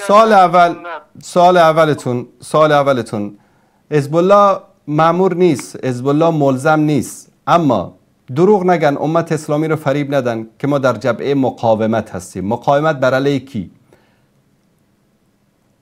اسرائیل مگر لبنان رو اشغال کرده؟ نکرده. اسرائیل فلسطین رو اشغال کرده. مادامی که اسرائیل فلسطین رو اشغال کرده، وقتی شما میگین المقاومت الاسلامیه، مقاومت در مقابل کی؟ جواب بدید. جواب من رو اول بدید. مقاومت در مقابل کی؟ جواب بدم دیگه. خب جواب بده. امت اسلامی شما بس اون مرزایی که انگلیس بنا کرده شما به اونا استناد. دوست عزیز جواب من رو بده. مرزها رو من بارها گفتم خدا لعنت بکنه همه این مرزها رو. خدا لعنت بکنه همه این مرزها رو و کسانی که این مرزها رو ساختن. سوال من رو جواب بده. المقاومت الاسلامیه که شما بهش بگید مقاومت اسلامی، مقاومت بر علیه کی؟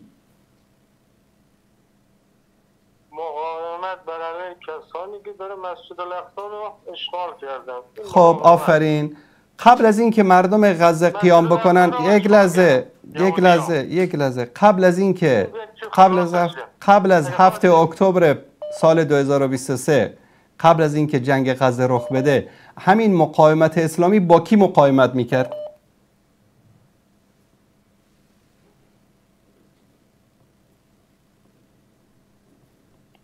بوم. جواب بده. نه مقاومت اسلامی قبل از 7 اکتبر 2023 با کی مقاومت میکرد؟ در مقابل کی مقاومت میکرد؟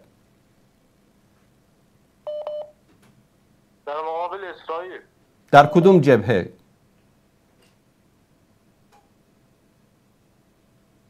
کدوم مقاومت شما میگین؟ مقاومت شلغم شوربا رو میگم برادر عزیز. همین مقاومت شلغم شوربا که به اسم حزب الله شما میشناسید، در طول همین 40 سال چند بار وارد خاک اسرائیل شدن، به اسرائیلیا حمله کردن.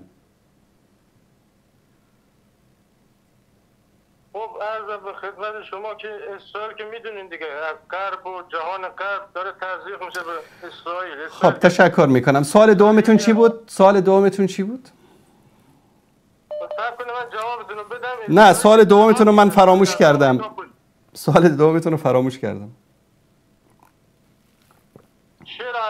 چرا همون کسانی که در سوریه جنگ داخلی را میندازن چرا در این موقع را انداختن به نفع اسرائیل؟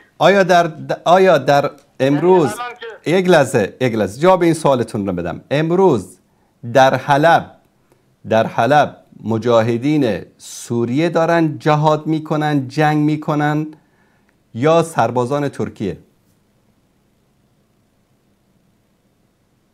از تمام کشورهای ازبکستان و نمیدونم ترکیه. خدا کنه از کل دنیا باشه. دوست عزیز جواب سوال من رو بده. زینبیون و فاطمیون و سپاه پاسداران و این افسر سپاه قدسی که دیروز به هلاکت رسید، الی جهنم و بئس المصیر، دیروز در حلب کشته شد، یک از افسران سپاه پاسداران شما، ایشون چیکار میکرد در سوریه؟ یک لحظه، چیکار میکرد در سوریه؟ فاطمیون و زینبیون شما چیکار میکردن در سوریه؟ داشتن مقاومت میکردن با اسرائیل؟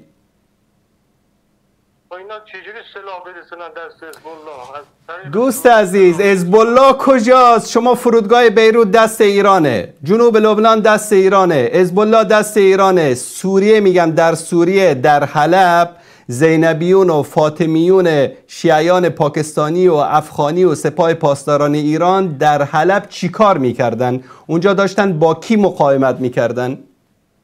با نتانیاهو؟ با داعش. کدوم داعش بابا جان؟ داعش تموم شد رفت. الان قبل از اینکه داعش اصلا به وجود بیاد، زینبیون و فاطمیون شما چیکار میکردن در سوریه و عراق؟ قبل از داعش. قبل از داعش دوست عزیز، داعش در 2010 اومد، در 2011 اومد. قبل از داعش چیکار میکردید شما در اونجا؟ بابا پایتخت دمشق محاصره شده بود. مردم خود سوریه بودن، داعشی وجود نداشت. داعشی ها که اومدن به شما تحویل دادن، داعشی ها که برادر اندر خودتونن. جواب سوال من رو بده. زینبیون و فاطمیون شما قبل از 2010 در سوریه و عراق با کی مقاومت میکردن؟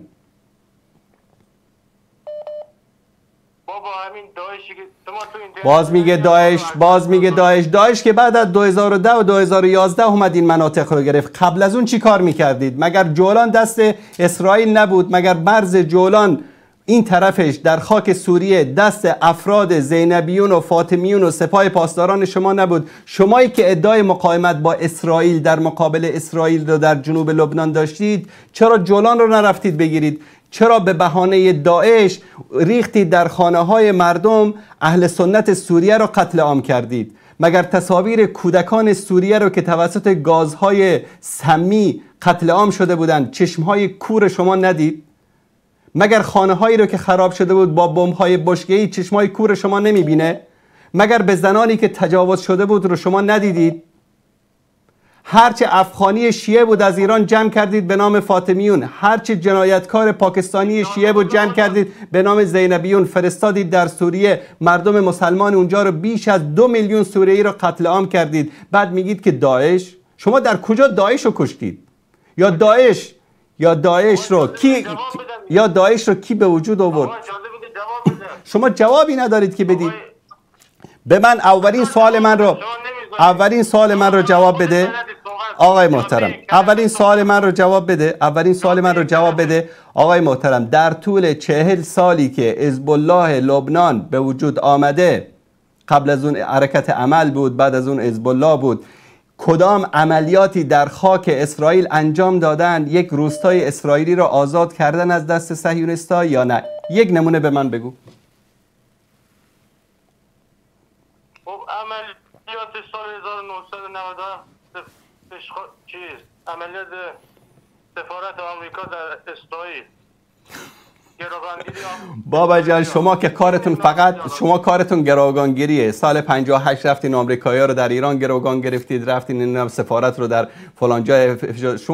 شما سفارت ها چی کار دارید؟ در میدان جنگ مگه نمیگید مقاومت اسلامی؟ یک روز 1 ساعت رفته باشن به یک روستای اسرائیلی رو یا فلسطین اشغالی رو آزاد کرده باشن، این مقاومت اسلامی.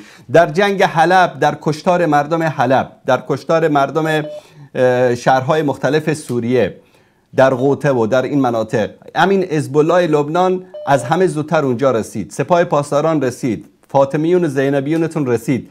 اما یک روستای صهیونیستا رو شما گرفتید. یکی از مناطق مسکونی که در سرزمین‌های اشغالی برای یهودی‌ها ساختن، شما شهرک نشینا رو، یکی از مناطقشون رو گرفته این مقاومت اسلامی. جواب بده، تاریخ، ساعت، در کدام روز به من بگو. جواب نداری، خداحافظ. آقا جان حزب الله یک گروه در لبنان که تشکر میکنم. غلط میکنه پس میگه مقاومت اسلامی. بگه یک گروه نیابتی ایران برای حفاظت از مرز اسرائیل، چیزی که صبحی طفیلی گفت دبیر کل اول حزب الله. یعنی هلکی وقت آدمو میگیرم به خدا. بیننده گرامی سلام علیکم، بفرمایید. السلام علیکم. سلام و رحمت الله و برکاته. برای حفاظت از مرز اسرائیل. السلام علیکم. علیکم السلام. صدای گیرندتون رو ببندید برادر عزیز. وقت آدمو میگیرم به خدا. بیننده گرامی سلام علیکم. السلام علیکم. صدای یوتیوبتون رو ببندید لطفاً بیننده عزیز. خب مجبورم قطع بکنم. دوستانی که تماسشون برقرار میشه با تلفن صدای ما رو بشنوید، از طریق یوتیوب نشنوید که با چند ثانیه تأخیر صدا به شما میرسه. بیننده عزیز سلام علیکم، بفرمایید. سلام علیکم. علیکم السلام و رحمت الله و برکاته. سازه خوب استاد. سلامت باشید برادر عزیز، بفرمایید. استاد در چات به شما سوال شخصی شرعی داشتم، در آن جواب نمیدید؟ در واتساپ بنویسید یا پیام صوتی بفرستید، انشالله جواب میدیم. خواهش بله. زنده باشید. تشکر شما. بیننده عزیزی سوال پرسیدن که چند تا رفیق دارن که وقت صبح نماز زود بلند نمیشن، وقتی که بیدار میشن هوا روشن است، نماز میخوانن، میگن تا آفتاب طلوع نکرده نماز بخوانی میشه. میگن آیا درست است؟ نکته البته قضا نمیخوانن، هوا روشنم باشه امون فرض و سنت را میخوانن.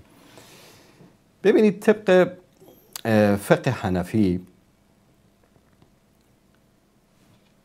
نماز یک کمی با تأخیر خوانده میشه. شما اگر متوجه شده باشید یک کمی سفیدی که در طرف مشرق پدیدار میشه وقت اذان صبح است، اینو میگن اول وقت. همینطور این سفیدی ادامه داره تا اینکه چی میشه؟ یک کمی مائل به زرد میشه، بسیار کم. در مذهب حنفی این وقت خواندن نماز صبح است. همین زردی که ناپدید شد خلاص وقت نماز صبح تمام میشه و نماز قضا میشه. یعنی چند ثانیه قبل از به اصطلاح طلوع آفتاب. البته این طلوع آفتاب رو شما مثلا در شهر مسکو هستید، در بین شهر وسط شهر زندگی میکنید، طلوع آفتاب از پشت ساختمان های بلند شهر مسکو نه. متوجه هستید؟ طلوع آفتاب از پشت ساختمان ها نه، طلوع آفتاب از مطلع آفتاب. یعنی شما در یک جای انباری باشید، هیچ ساختمان و بلندی نباشد، اون موقع وقت طلوع آفتاب دقیقاً برای شما معلوم می شود. رسول الله صلی الله علیه و سلم می‌فرمایند که وقت نماز فجر تا وقتی است که نزدیکی طلوع آفتاب باشد. عموما در فقه حنفی نماز صبح رو به تأخیر میندازن، یعنی در آخر وقت میخوانن، برعکس مذهب حنبلی و شافعی و مالکی که در اول وقت میخوانن. اما اینکه انسان همیشه نماز صبح رو تأخیر بندازه، بعد از اذان بلند بشه بعدش بگه که والا میشه نماز صبح رو خواند، این درست نیست. انسان باید وقتی که نماز صبح اذان داده شد، در اکثر کشورها به این شکل است که اذان صبح که داده شد در کشورهایی که بر اساس مذهب حنفی اذان میدن، این رو خوب دقت بکنید، در کشورهایی که بر اساس مذهب حنفی اذان میدن، شما بعد از اذان 10 دقیقه بعد نمازتون رو باید بخوانید. 20 دقیقه 25 الی نیم ساعت بعد از اذان نماز قضا می شود. برعکس در کشورهایی که بر اساس مذهب حنبلی و شافعی و مالکی اذان داده می شود، شما بعد از اذان 25 دقیقه تقریبا بین اذان و اقامت نماز هست و بعد از نماز هم تا نیم ساعت دیگر می توانید یا 20 دقیقه 25 دقیقه می توانید نماز صبح را بخوانید. اما به مجردی که این زردی که پیدا می شود در طرف افق در مشرق این ناپدید شد و هوا سفید شد، موقعی است که نماز قضا شده است. این رو دقت بکنید دوستان عزیز.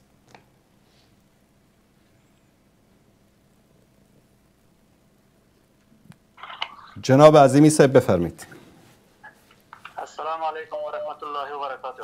علیکم السلام و رحمت الله و برکاته. جناب استاد میخواستم یک تشکری ویژه‌تان بکنم از صحبت‌هایتان، از فصاحت و بلاغتتان. واقعا کمتر از یک سال میشه که ایتان به تماس هستم از طریق برنامه‌تان.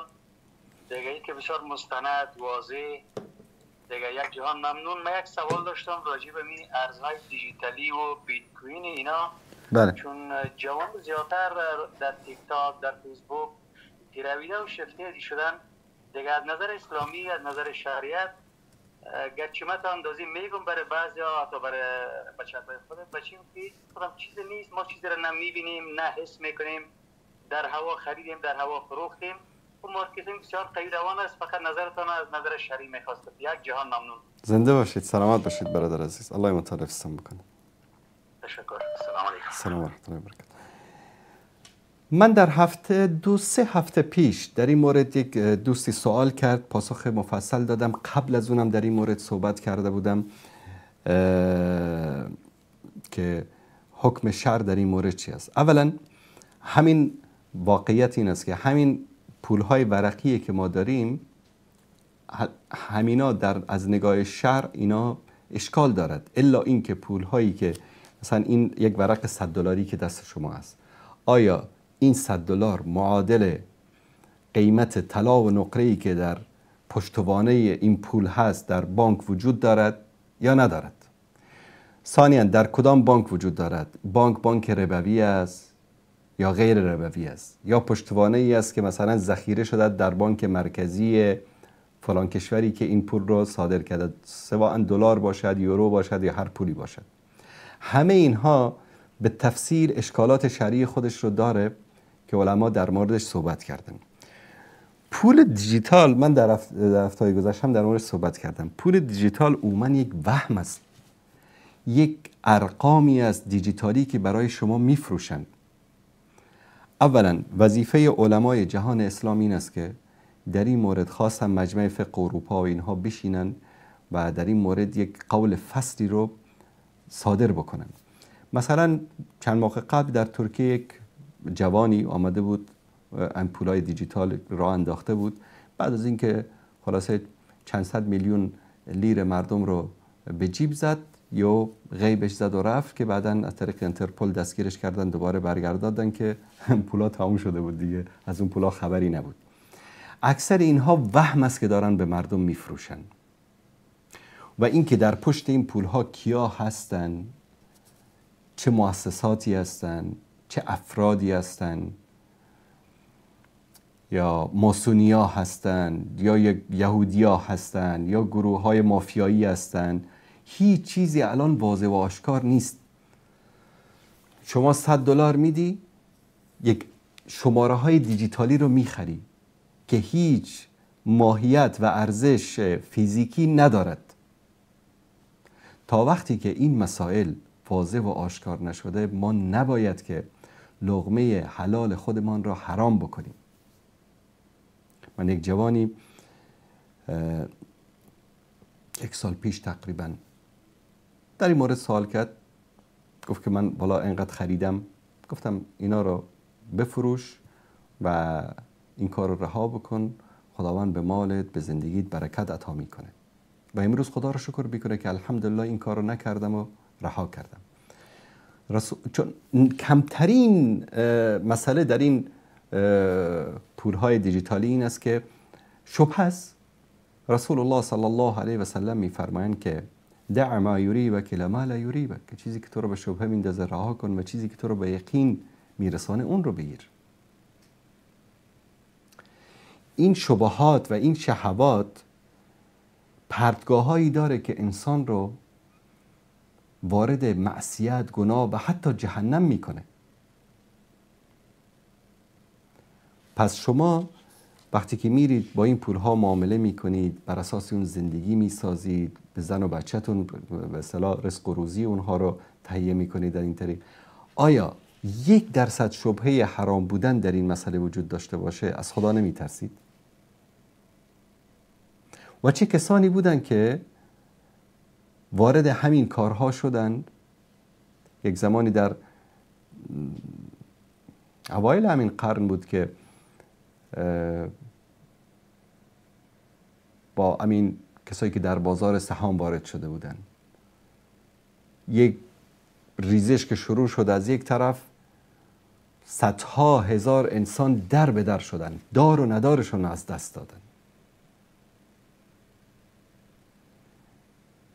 بازارهای سهامی مشکوک، بانکهای ربوی، قرضهای ربوی، پولهای دیجیتالی، اینها همه شبهاتی است که بعضیش که حرام قطعی است، یعنی در رو شک و شبهه‌ای نیست. صد که بیان بعضیا بخوان ماسمالی بکنن. ولی پیروز که دوستان صحبت میکرد، میگفت که مثلا فلانی عالم است در اروپا فتوا داده که برید از بانک قرض بگیرید، در اینجا جایز است. خب من اینو بیان کردم در یکی از در فقه احناف جایی است که میگن که بله در کشورهای کفری، در بلاد کفر، در اونجا ربا وجود ندارد، غنیمت است، شما هر چی دوست داری بگیر. یعنی سبحان الله، من نمیدونم این چه فقهی است که اینها بر اساس اون چه فتوا رو میدن برای مردم. منتها یک مفتی، یک عالمی که در یک زمینه حساس مثل این که مسئله حلال و حرام هست جرأت میکنه و به مردم فتوای حلال بودن صادر میکنه، این واقعا جرأت در دین میخواهد، جرأت در مقابل الله و رسول میخواهد.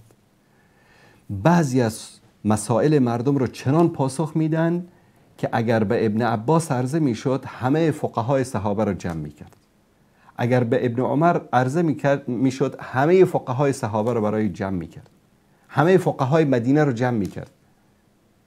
اما امروز راحت نشسته، بله حلال است بگیرید. و چه خانوادهایی، چه جوانهایی، چه انسانهای دینداری که امروز خیلی راحت میرن وارد این معاملات مشکوک ربوی بانکی میشن و وبال و گناهش به گردن یکی از به جناب حضرت مفتی دیجیتال.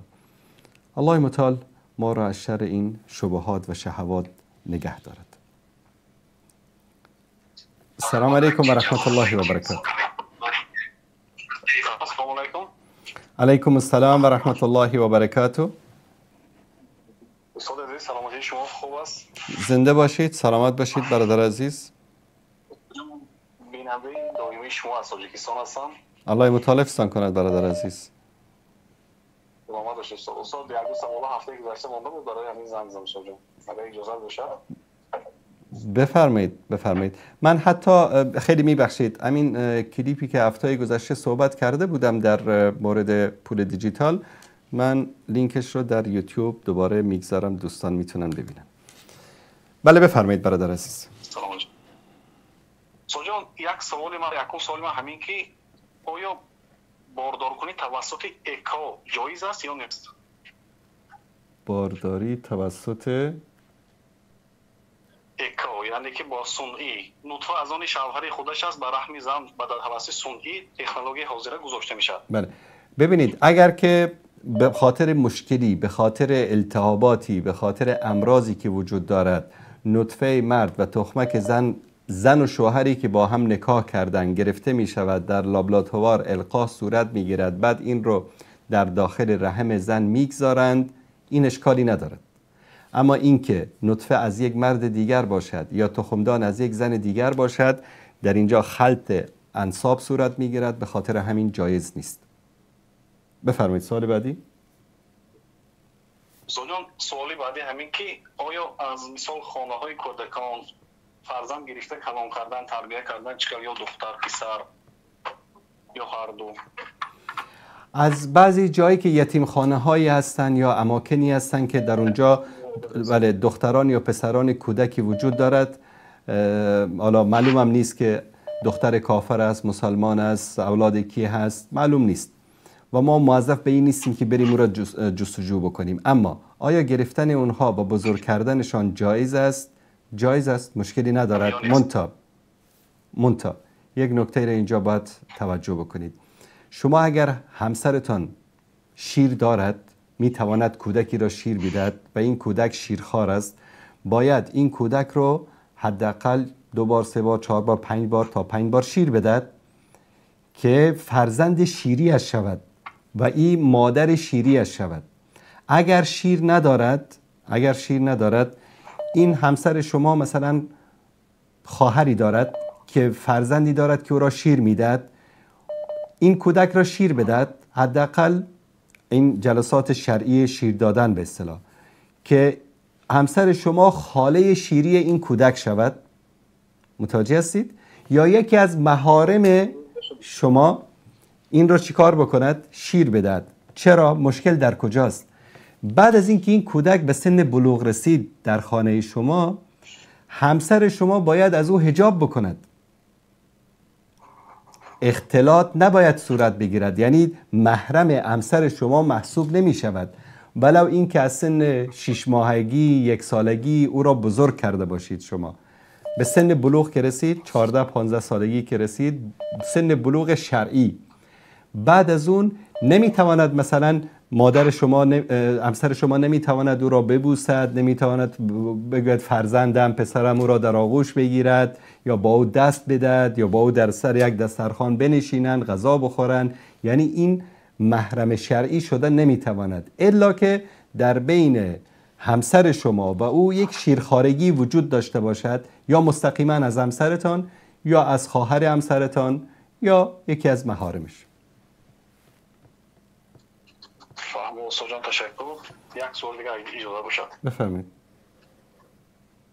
استاد جان، در همین جامعه حاضر کودک‌های مثال بی‌نظارنده بسیاری پدران در مهاجرت، مادرها با کار آواره، آنها در ایام کودکی، در ایام نادانی بعد جوان‌ها رو میشناسیم که همون در ایام بی‌عقلی باشد که به هر گونه کارها، یعنی که خود با دست ریزا کردن یا نعوذ بالله لیواتکاری کردن، آیا آنها توبه کنند؟ توبه آنها قبول میشود؟ این باز پشیمان هستند اونها. جوانای ما میشناسیم استاد. کی گفتد که توبهشان قبول نمیشد؟ قل یا عبادی الذین اسرفوا علی انفسهم لا تقنطوا من رحمت الله. قل یا عبادی الذین اسرفوا علی انفسکم لا تقنطوا من رحمت الله ان الله یغفر الذنوب جمیعا. بگو به اون بندگانم که گناه کردن و در گناه اسراف کردن، از رحمت خدا ناامید نشوند. ان الله یغفر الذنوب جمیعا. الله متعال همه گناهان را میبخشد. سلامت و زنده باشید جناب. هزار رحمت. سلامت باشید شما. الله مهربان.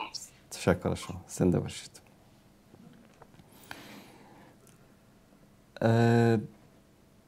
خب در مورد نماز صبح دوستی سوال کرده بودند، پاسخ ایشون رو دادیم.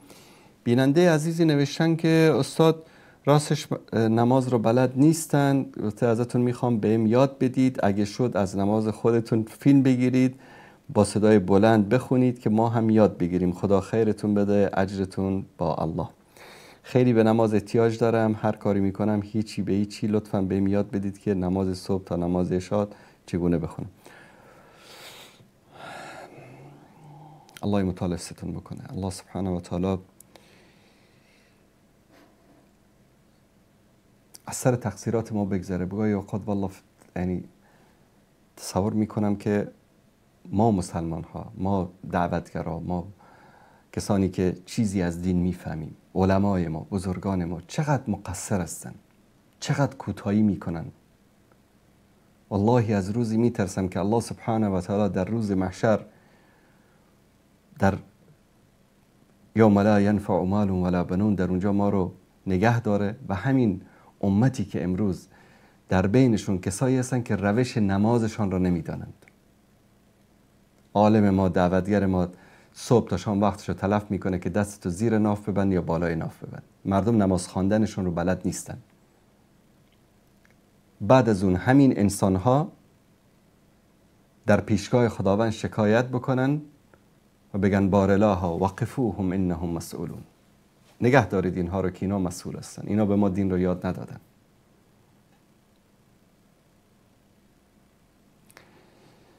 الله المستعان. من دوست عزیز، ما قبلا این کار رو کردیم به خاطر نیازی که بود، خاصا شیعیانی که هدایت شده بودن نماز رو به طریق اهل سنت میخواستن بخوانن.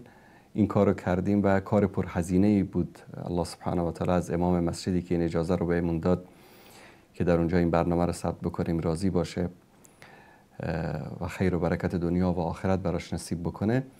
یک شبی خلاصه بعد از نماز عشا کلا مسجد و وضوخانه رو در اختیارمون قرار داد و این فیلم رو در اونجا با همکاری دوستان ثبت کردیم و جناب مولانا عبدالقدوس دهقان زحمتشو کشیدن و این رو من لینکش رو میگذارم و دوستان عزیز خواهش میکنم که این رو در ندای حق هم اعاده پخش بکنن، نشرش بکنن، انشالله آپلود بکنن دوباره. لینکاشو من میگذارم در کامنت ها و کارگردان عزیزمون اگر به همون دوستی که این سوالو پرسیدن 4 شماره اخیرشون 6330 هست به ایشون هم بفرستن. روش کامل نماز هست به روش رسول الله صلی الله علیه و آله و سلم و با بیان اختلافات مذاهب که در اونجا بیان شده. این رو اینجا خدمت شما عزیزان هر دو لینک رو گذاشتم.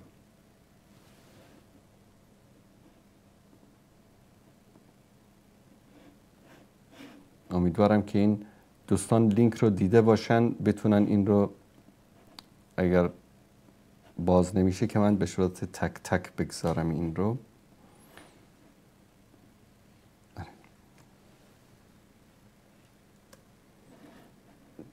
هم نماز هست و هم وضو هست. هم وضو و هم نماز رو دوستان در اینجا خدمت شما عزیزان من میگذارم. میتونید که خیلی راحت این رو دانلود بکنید. خیلی برنامه جالبی بود این و خیلی از عزیزان از طریق این کلیپ ها نماز رو به طریق صحیح یاد گرفتن.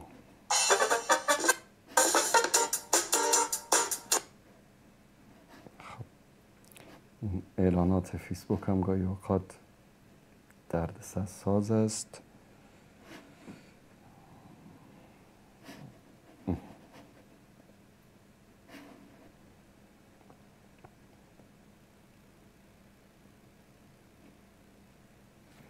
این همون مسجدی است که در اونجا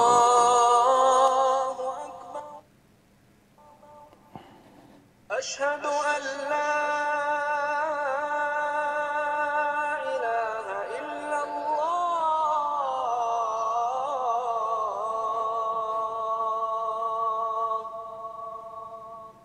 أشهد أن بنده انشاءالله بر اساس احادیث و روایات صحیح کیفیت نماز رسول الله صلی الله علیه و سلم را خدمت شما عزیزان انشاءالله نمایش خواهم داد. من الخطايا كما ينقى الثوب الابيض من الدنس اللهم اغسل خطاياي بالماء والثلج والبرد. این دعایی هست که از رسول الله صلی الله علیه و سلم نقل شده. هر کدام از این دو دعا را که شما این روش نماز بود که امیدوارم انشاءالله دوستان این رو در صفحه ندا هم آپلود بکنن که عزیزان بتونن استفاده بکنن. با کیفیت بالا میتونید از اینجا دانلود بکنید. جناب شیخ دهقان خیلی زحمت کشیدن و بر تقریبا 2-3 هفته آمادگی گرفتن برای چون روایات رو و اختلافات مذاهب و این چیزا رو هم ذکر میکنن. دوستان میتوانن که از این کلیپ انشالله استفاده بکنن، هم وضو و هم نماز رو.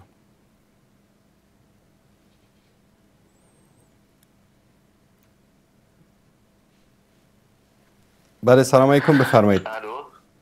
سلام استاد انصاری. علیکم السلام و رحمت الله. خسته نباشید.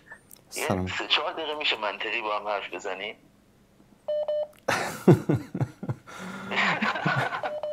آخه نمیشه خدایی با شما. آخه یه قطع میکنین یا مثلا موضوعات به این شکل. نه دوست عزیز ببینید ما همیشه منطقی بحث کردیم. فقط من با یک چیز حساسیت دارم. دوستان عزیز مخالف ما این رو در نظر بگیرن. یکی تلبیس نکنید، تدلیس نکنید، دروغ نگید. من نمیگم شما نوعی، یعنی هر کسی که مخالف ما هست خیلی واضح و صریح میتونیم با هم صحبت بکنیم، یعنی هیچ مشکلی نیست. وسط حرف من نپرید، منم وسط حرف شما نمیپرم. بفرمایید الان شما در 1 دقیقه یا 2 دقیقه هر چی دل تنگتون میخواد بگید. خیلی عالی. اولا گفتین مخالف من مخالف شما نیستم. ممکنه نقد داشته باشم، یه جایی کلام شما رو میپذیرم، یه جا ممکنه به کلام شما نقد داشته باشم. این واقعیت منه. و من یادم نمیاد دروغ تدلیس کرده باشم به هیچ عنوان، به شرافتم قسم. من شما رو نگفتم، یعنی اشتباه برداشت نکنید، منظورم شما نبودید. شما یعنی مخالفی گفتم، مخالفین هر کسی. حالا شاید من و شما مثلا شاید هر دوتامون سنی هم باشیم، هر دوتامون از یک فکر و منهجی هم پیروی بکنیم، اما در بعضی از مسائل شاید با هم دیگه اختلاف نظر داشته باشیم. این طبیعیه و میتونیم با گفتگو این رو حل بکنیم. حالا من اگه صحبت میکنم سوالمو مطرح بکنم، بعدش حالا مثلا اگه شد حالا یه دقیقه با هم دیگه 3-4 دقیقه با هم صحبت میکنیم. بفرمایید.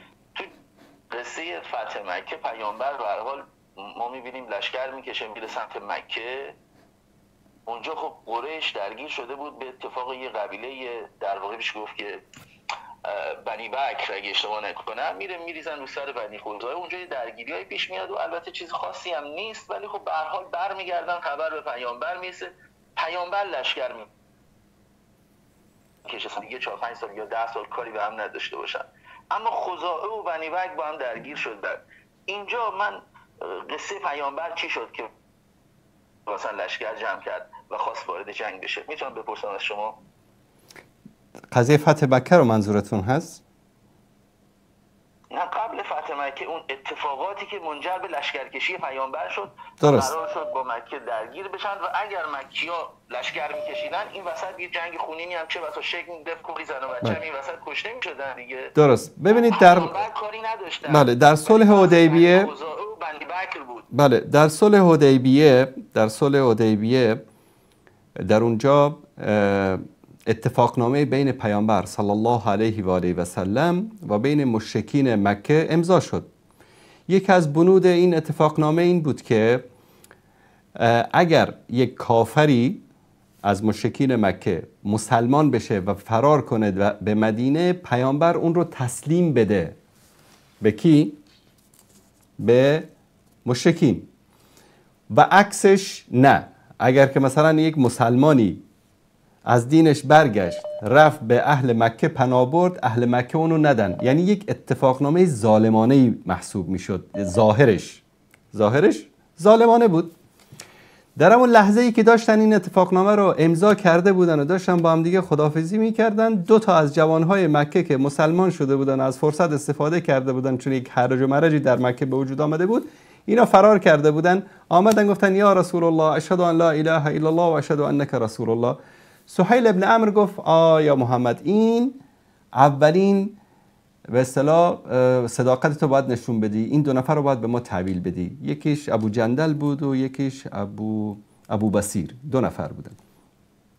پسر سهیل ابن عمرو. بله. پیامبر صلی الله علیه و سلم هر دو اینا رو تحویل دادن و بعد از اون این یک جریان دیگری است که اونا فرار کردن و دوباره در وسط راه رفتن و خلاصه راه قریش رو گرفتن. من الان دارم میام. الان میام. من میخوام ببینم که من میخوام خدمت شما عرض بکنم که این یک اتفاقنامه ای بود که یعنی در ظاهر ظلم بالای مسلمان ها بود. بند دیگرش این بود که قبایلی که با پیامبر هم پیمان هستن، قریش با اونها تعرض نمیکنه و قبایلی که با قریش هم پیمان هستن، پیامبر با اونها تعرض نمیکنه. و اینجا بود که در یک دسیسه پنهانی که حالا در این میگن طبق بعضی از سیره نویسان یهود هم در این شرکت داشتن و اهل مکه و سران قریش هم در این شرکت داشتن، قبیله‌ای که هم پیمان قریش بود حمله میکنه به قبیله‌ای که هم پیمان رسول الله صلی الله علیه و سلم است و اینجا سبب میشه که پیامبر چون موافقتنامه شکسته شد. یعنی مفاد این موافقتنامه اینطوری بود که در صورتی که یکی از طرفین یکی از این بنود رو نقض بکنه، این موافقتنامه ملغا هست. به خاطر همین پیامبر در پی فرصتی بودن که مکه رو فتح بکنن، اما به عهد و پیمانشان استوار بودن، 10 سال صبر کردن. اما بعد از اینکه اونها پیمان رو شکستن، پیامبر صلی الله علیه و سلم لشکر کشیدن و لشکر کشیدن پیامبرم به خاطر قتل و کشتار نبود. حتی سعد ابن عباده که اونجا گفت الیوم یوم الملحمه، بله پیامبر گفتن که فرمودن که الیوم یوم المرحمه و پرچم را از دست او گرفتن و به کسی دیگه، به پسرش دادن فکر کنم. بفرمایید الان. دقیقاً به قیس دادن. ببینید حرف منم همینه، اگر در اون روز لشکر بزرگی تهیه شده بود، 12,000 وارد قریش میشدن، قریش هم اگر درگیر میشدن دیگه. این تو نص تاریخ مشخص، حتی یه درگیری هم توی کوچه‌های مدینه مکه اتفاق افتاد یا حالا خالد ابن ولید دیگران حتی مثلا یه جورایی با دوستان سابق خودشون طرف شدن، ولی خب در نزدیک بود درگیر بشن. این درگیری محتمل بود به خاطر همپیمانی، یعنی همپیمان تعریف شده است در سیره پیامبر. من میخوام چی بگم؟ ببینید اگر این وسط جنگی هم اتفاق میافتاد چه بسا زن و بچه‌ای هم کشته میشد. در جنگ هم قصهش اینه، چون حلب رو ببینید، طرف که با نقل و نبات نمیاد که داره بم میریزه، این بم ممکنه بریزه تو سر زن و بچه کسی. من خودم یکی از منتقدان حکومتم در ایران، اما معتقدم ایران بالاتر از همه چیزه. حکومت خوب میاد، حکومت بد میاد، همه چی. من یه اعتقادی هم راجع به قصه قدس دارم. به نظر من ما ایرانی‌ها در این مقطع حاضر نباید اصلا وارد تعاملات قدس بشیم، به خاطر اینکه اصلا جوامع عربی حساسن نسبت به ایران. حالا به هر دلیلی هست که من کاری به علتش ندارم، واردش هم نمیخوام بشم. از جنگ 8 ساله مشخصه که چه بلایی سر ایران آوردن و موضوعات به این شکل بماند. یکی از موارد فوق‌العاده سنگینی بود که پول، جان، مال ایرانی‌ها داره تو اون مسیر هزینه میشه، بهش تهمت هم میزنن. یعنی انقدر حکومت که احمق نیست که ببینه مملکتش توی بحرانه، بعد این بخواد به خاطر نمایش بره تو قدس کاری بکنه. پس این موضوع منتفیه. من خواهشم اینه که می‌خواستم دقیق بس الانم من خدا رو شکر می‌بینم اینا به عقل اومدن، دارن میکشن بیرون که آقا قدس مال شما، هر کار دلتون میخواد بکنید. ما این همه مثلا به قول معروف من احساسم، البته خدا کنه این کارو بکنن. حالا یه نشونه گذاریای خودم تو ذهن خودم دارم میبینم که حالا دارم میام بیرون. سوریه در جنگ 8 ساله ایران مهمترین همپیمان ایران بود. برای ما از تو قصه یه چیز اومد بیرون، نمیدونم کل کشور عربی درگیر شد، از شورای حکام در اومد، برای ما سلاح خرید، تحریما رو دور زد، کوف زهرمار، کلی قصه. ایرانی که تنها بود، کلی مثلا شما فکر کن میراژای مصری از مصر پام شدن میومدن ما رو میزدن، از کویت میومدن ما رو میزدن، از فلانجا، همه درگیر بودن، با سردار قادسیه بودن، صدام بودن دیگه. پس همپیمان بود توی جنگ سوریه. امروز یک ویکی‌پدیا، اگه من یه دقیقه تمام شده شما بفرمایید اگه نقدی دارین. نه شما حرفاتون باید منعقد بشه، به یک نکته‌ای برسیم. شما الان حرف آخرتون چیه؟ اونو اگر لطف کنید بفرمایید. شما از مکه شروع کردید، ظرف 2 دقیقه به دمشق رسیدید. خدا خیر کنه، بفرمایید. شما چون مدلتون سیره است، من میخوام بگم این سیره، مدل سیره اگه بخوایم جلو بریم، قصه همپیمان قصه دیگه ایه. حالا من تو 30 ثانیه بحث رو ببندم که جواب شما رو بشنوم. امروز همه ببینید با 10 سال پیش فرق میکنه. امروز همه یه مدل گوشی دستشونه، لپتاپ دستشونه، به راحتی میتونن هر چی رو سرچ کنن. من میگم آدم امروز با آدم 15 سال پیش آسمون تا زمین فرق میکنه. آدم امروز علامه است، سرچ میکنه جنگ داخلی سوریه تو هر منبعی که دلش خواست، تو منبع عربا، تو منبع ایران، هر جا خواست میتونه یه اطلاعات جامعی به دست بیاره. من امروز نمیتونم هر چی بگم. ببینید تو جنگ سوریه، بله اول جنگ ایران وارد نشده بود. من گفتم خدا شاهده به عزیزان قسم، خودم یکی از معترضان میگم اصلا این قصه ایران عربی ارزش دخالت ما ایرانی‌ها رو نداره. هزار دلیل بازم تکرار کردم. ببینید قصه اینه که پاکستان، عربستان، جنگ داخلی هر کس بره بخونه دیگه، کاری نداره که عربستان، امارات، اینا همه تو جنگ بودن با ترکیه. 4 سال 5 سال جنگ داخلی شروع شد، دولت سوریه اومد از ایران کمک خواست. بله شما درست میگید، یه سری هم حرف هست ما قبل داعش رفته بودیم، یه سری میخوان داعش رو بچسبونن که ایران برای داعش رفت. نه، اصلا داعش وجود نداشت که ما رفتیم دخالت کردیم. اینجا سوریه میاد از ایران کمک میخواد، همپیمانی که تو 8 سال جنگ تا خرخره پای ما ایستاد. نباید ایران میرفت برای همپیمانش کمک بکنه. از دوره شاه بودا، شاه 300-400 میلیون دلار اون دوره. این سوریه همپیمان 100 ساله است برای ایران، نه برای انقلاب آخونده. بله درست. الان شما پس میفرمایید که چون سوریه همپیمان ایران بود، ایران باید به داد سوریه میرسید. درست است؟ به حرف من تعریف شد. ببین میگم من خودم جزء مخالفای این قصه. نه درست. الان میخوام جنبندی کلی این است که بعد از این سناریویی که شما خودم جنبندی کنم. نه من میخوام ببینم من درست متوجه شدم یا نه. چون که در طول 8 سال جنگ سوریه در کنار ایران وایستاد، همپیمان بود. ایرانم وقتی که بشار از ایران تقاضای کمک کرد به پاس خدماتی که حافظ الاسد و بشار الاسد به خاطر همپیمانی به دادشون رسیدن و بهشون کمک کردن. درست فهمیدم من؟ مثل الان ترکیه که با احرار و شام قاطی اوکی من خب درست پس هر کشوری من میخوام بگم سیاست کار خودشو میکنه. ما که نه الان ببینید الان ما داریم خیلی با هم داریم خوب صحبت میکنیم. الان این حرفی که من زدم درست است یا نه؟ من همینو متوجه شدم از شما. ایران به خاطر اینکه سوریه همپیمانش بود دعوت حکومت سوریه رو پذیرفت و اومد کمک کرد به حکومت بشار. خب این کار اشتباه انجام داد. الان من از شما یک سوال میپرسم. اگر این کار رو مثلا آمریکا انجام بده، انگلیس انجام بده، فرانسه انجام بده، آلمان انجام بده، اسرائیل انجام بده، کشورهایی انجام بدن که ضمیر، وجدان، دین، اسلام، خدا، پیغمبر هیچی براشون مهم نیست، سیاست براشون مهم است، همپیمان براشون مهم است، اهداف و مصلحت‌های دنیوی براشون مهم است، نه اینکه کشوری مثل جمهوری اسلامی که ادعا میکنه ام القرای جهان اسلام هست، ادعای وحدت شیعه و سنی رو میکنه، ملتی در شما میدونید، منم میدونم، همه دنیا میدونن که ملت سوریه قیام کردن. ملت سوریه قیامم برای سرنگونی نظام نکردن. چی میخواستن مردم سوریه؟ اون بهار عربی که اومد، مردمای کشورهای عربی چی بابا خسته شدیم. بابا توی ایرانی حق داری که انتخابات شرکت بکنی، به کسی که دوست داری رأی بدی. نه، حافظ الاسد از 50 سال به این طرف داره حکومت میکنه، خودش که مرد پسرش داره حکومت میکنه، پسرش که مرد پسرش داره حکومت میکنه. اوکی الان من میگم نه اینجا مسئله سیاست نیست، الان مسئله جمهوری اسلامی است.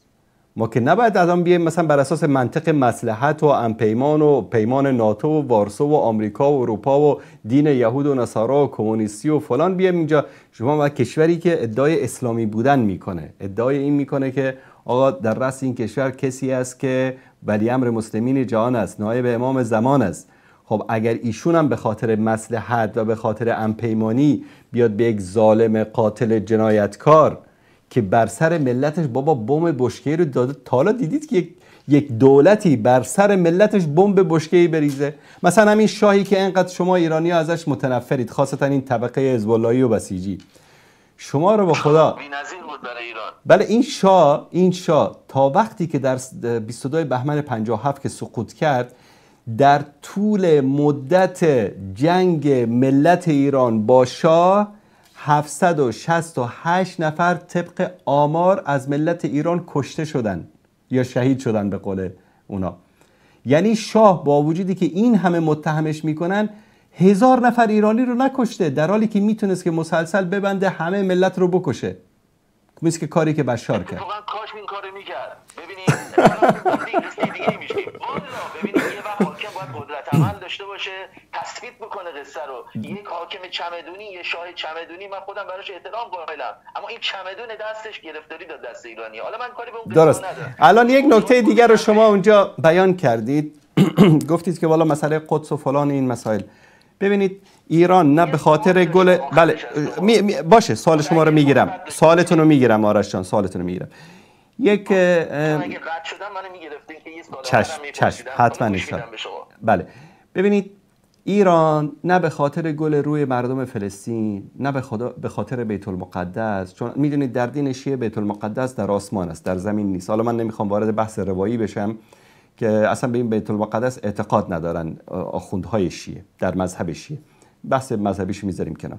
منتها حکومت ایران نه دلش به قدس میسوزه، نه فلسطین و نه حماس و نه جهاد و به هیچ کس. هدف چیز دیگری است. شما اگر به صفحه مانیتور نگاه بکنید، آقای سید محمد باقر سید محمد باقر خرازی، ایشون یکی از روحانیون باشه میاد الان باشه بعداً میتونید ببینید، یکی از روحانیون مطرح نظام جمهوری اسلامی است. ایشون دوستان نشون بدن در یک مصاحبه‌ای که داشتن، ایشون میفرمایند من این قسمت رو در اینجا نشون بدم. ایشون افزود عین کلامشون، این همه از سازمان‌های آزادی بخش حمایت کردیم، اما چه نتیجه‌ای برای ما داشته است؟ اگر به فلسطین کمک می‌کنیم باید بدانیم فلسطین باید در طریق اهل بیت باشد و اگر در طریق اهل بیت نباشد چه فرقی با اسرائیل می‌کند؟ تا چه وقت سفره ملت ایران پهن باشد و ملت ایران گرسنه باشند؟ خرازی گفت ما مانند برخی از اعضای شورای نگهبان ملت را بیدین نمی‌دانیم، بلکه به عقیده ما همه دیندار و طرفدار انقلاب هستند. الی آخر خب موضوع داخلی است.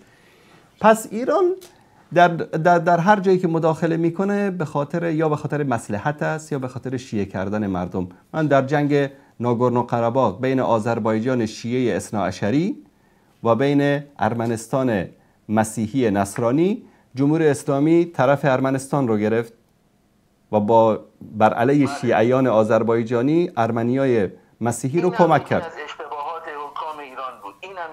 خب سوال دیگری هم داشتید شما، بفرمایید. خب ببینید همینه، من نقدم به انصافه. خب انصافه. شما الان بحث جنگ ایران عراق علامتون بیاد که این همه بلاش این عراق آوردن سر ایرانی‌ها، شما یه بارم بگی اونا هم جنایت کردن. من بارها گفتم جنایت کردن، من بارها گفتم صدام در کویت جنایت کرد، صدام در جنگ با عراق جنایت کرد، اما این رو هم فراموش نکنیم که آتش جنگ رو جنایت نکردن که میراژاشون بلند میشد ما رو میزدن. هر کسی که در اون جنگ شرکت کرد جنایت کرد، هر کسی که در اون جنگ شرکت کرد جنایت کرد. چون من در اون یک لحظه آرش جان، من در اون زمان من در اهواز زندگی میکردم. من شب و روز در بین بمب هایی که صدام میریخت، یک حمله هوایی وقت افطار، یک حمله هوایی هم وقت سحر، کوشی بود هنوز مدرسه نرفته بودم، یادم میاد اون صحنه ها، من فراموش نکردم اون چیزها رو. منتها آیا سبب برانگیخته شدن صدام، بهانه دادن دست صدام، مگر خود آقای خمینی نبود؟ مگر حماقت همین انقلابیونی نبود که اونو تحریک کردن؟ نبود والا نبود، به خدا نبود، ویلا نبود. حالا من خدمت در صورت حالا بعدن آرش جان ببینید اونا اومدن سر جزیره فا و بعضی مناطق متنازع علیه که حتی در قرارداد الجزایر تصفیه شده بود، اومدن تحریک کردن، گفتن ما این قرارداد رو قبول نداریم، اینو شاد اومده چیز کرده و فلان، از این حرفا زدن، عراق رو تحریک کردن. بعد از اینکه باشه چشم باشه، بعد از اینکه جنگ در گرفت طبیعتاً که کوتاه بشه یه خورده بیشتر صحبت من دوست. بله بعد از اینکه جنگ در گرفت خب اطراف دیگری هم وارد قضیه شدن. همونطوری که شما میگید میراژهای مصری اومدن بمباران کردن ایرانیا رو. قضیه واترگیت رو هم فراموش نکنید که در زمان کارتر باشه چشم، در زمان کارتر این قضیه واترگیت که بعداً معروف شد به قضیه واترگیت که آمریکا به ایران سلاح میفرستاد در موقع جنگ. یعنی اسرائیل هم حتی در زمان مناخم بگین که رئیس جمهور وقت اسرائیل بود که اسرائیل برای ایران سلاح میفرستاد. ببینید من نمیگم که حالا مثلا کارتر و مناخیم بگین و اینها با ایران دستشون توی یک کاسه بود، شاید هم با آخوندا بوده پشت پرده ما خبر نداریم، اما اونها چی میخواستن؟ اونا میخواستن که دو کشور اسلامی ایران و عراق به جان هم بیافتن، اونا سلاحشون رو بفروشن، هم به ایران بفروشن هم به عراق بفروشن. حالا من یه مطلبی بگم میخوام ببینید این اصلا قصه صدام، من از قرارداد سعدآباد رضاخان قرارداد نوشت تو سعدآباد که با هم دیگه درگیر بودن رو قصه های مرزی و اینا، این ادامه پیدا کرد اومد تو قرارداد الجزایر. چرا نوشتن؟ صدام رسما به خوزستان دوره شاه که اون ژاندارم بود سیگنال میداد به چیز، حتی به کویت هم تهدید میکرد که صدام پا میشه میره به کردا سلاح میده، کردا به صدام فشار میارن تو جنگ، این گوششو میکشن، گوش صدام و شاه میکشه میاره میشوندش تو میز الجزایر که خط طالبه باش. حالا دنیا هم میخواست اون همه سلاحی که شاه انبار کرد بعد انقلاب خالی بشه، مثل هواپیمای تامکت و فلان. من خودم پدر بزرگم گفت قبل اینکه اصلا سر صدای خمینی در بیاد صدام بالای ما هر شب میشنیدیم تو اخبار که 400-500 مورد تعرض مرزی داشتیم، پاسگاه‌ها رو میزدن. خب این بین همه کشورها هست الان، مثلا بین قطر و عربستان هست، بین امارات و خمینی 50 کشور دیگه که با ما داشتن می‌جنگیدن تهدید کرده بود. بین هند و پاکستان هست الان، بین افغانستان جنگ زده کوچیک و بین پاکستانی که پاکستانی که به اصطلاح بمب اتم داره روزانه سر مرز جنگ است، چون که استعمار یک نقاط مرزی متنازع علیه رو در بین کشورهای اسلامی قرار دادن که هر وقت خواستن آتش جنگی رو شعله ور بکنن از اون منطقه شروع کنن. تشکر میکنم آرش جان، تشکر میکنم از شما. زنده باشید، خدا نگهدارت.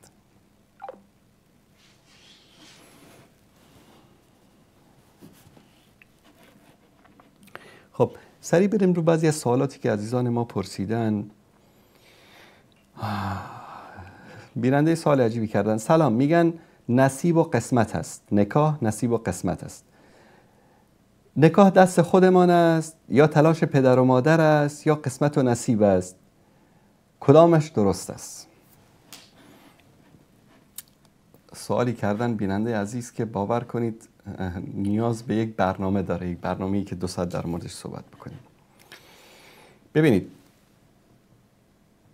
من بارها در مورد قسمت و نصیب و تقدیر اینا صحبت کردم. الله سبحانه و تعالی در سوره انسان میگه که هل اتى على الانسان حين من الدهر لم يكن شيئا مذكورا انا خلقنا الانسان من نطفة امشاج نبتليه فجعلناه سميعا بصيرا إنا هديناه السبيل إما شاكرا وإما كفورا إنا أعتدنا للكافرين سلاسل وأغلالا وسعيرا إن الأبرار يشربون من كأس كان مزاجها كافورا إلى آخر. ترجمه سریع چون وقت برنامه داره به پایان میرسه.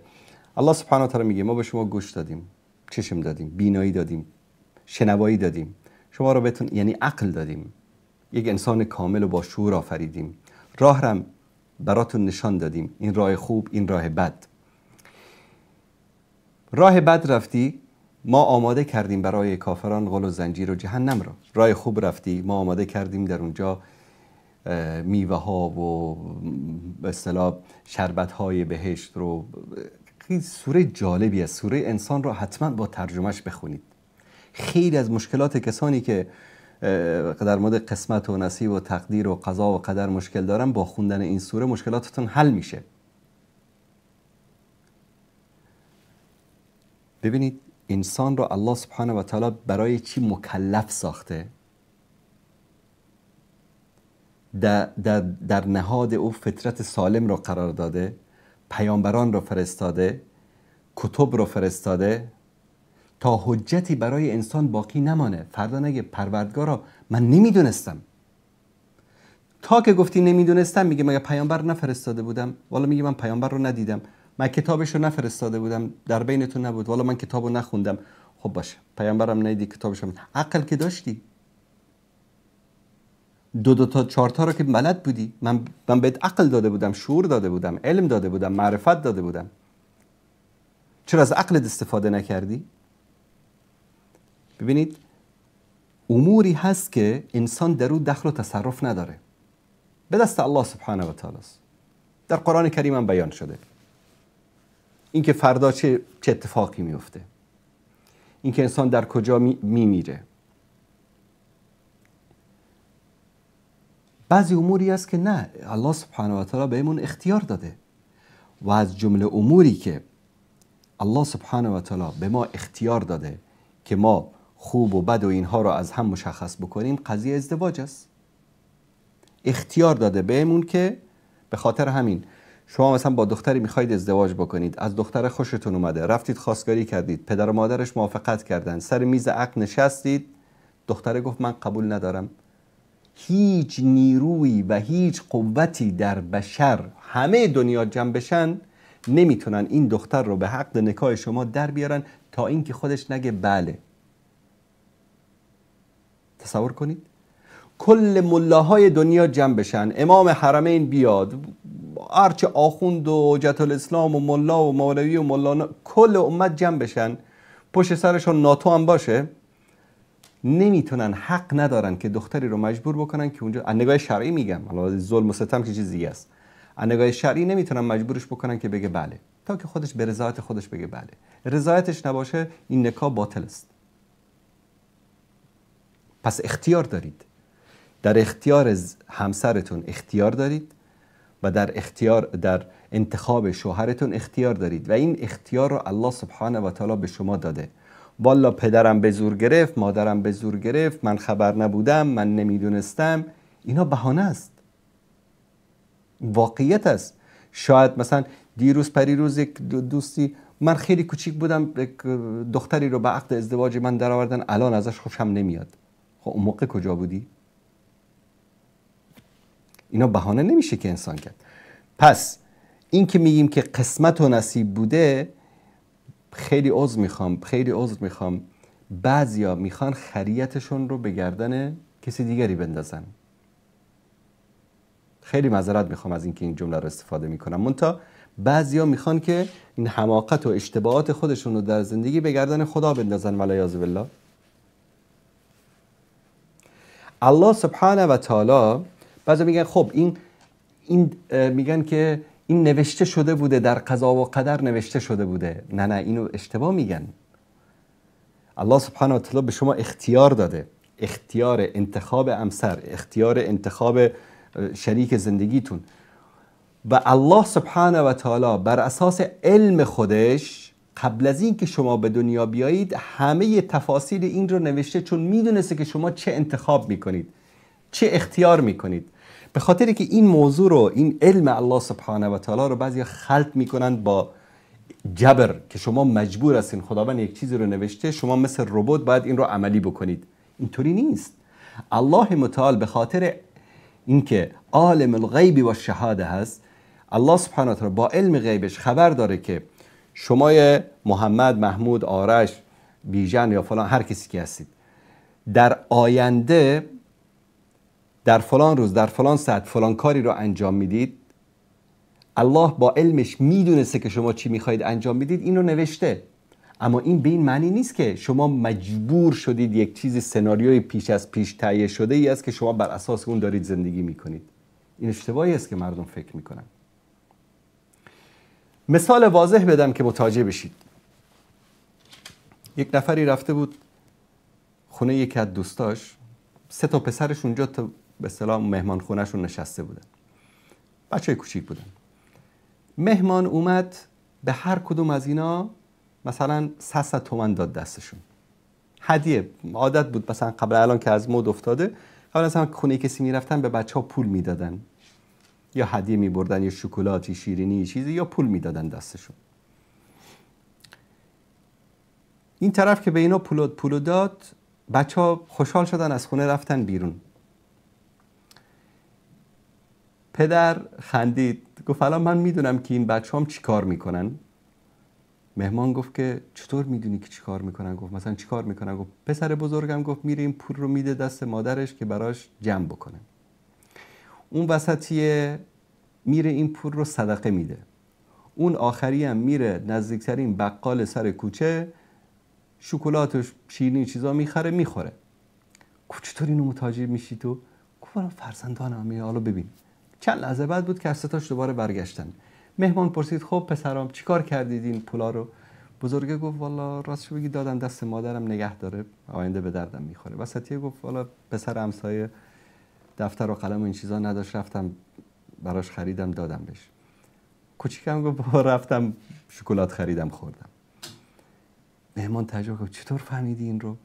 گفت اینا فرزندان من هستن، من بزرگشون کردم، من تربیتشون کردم، میدونم که چی کار میکنن.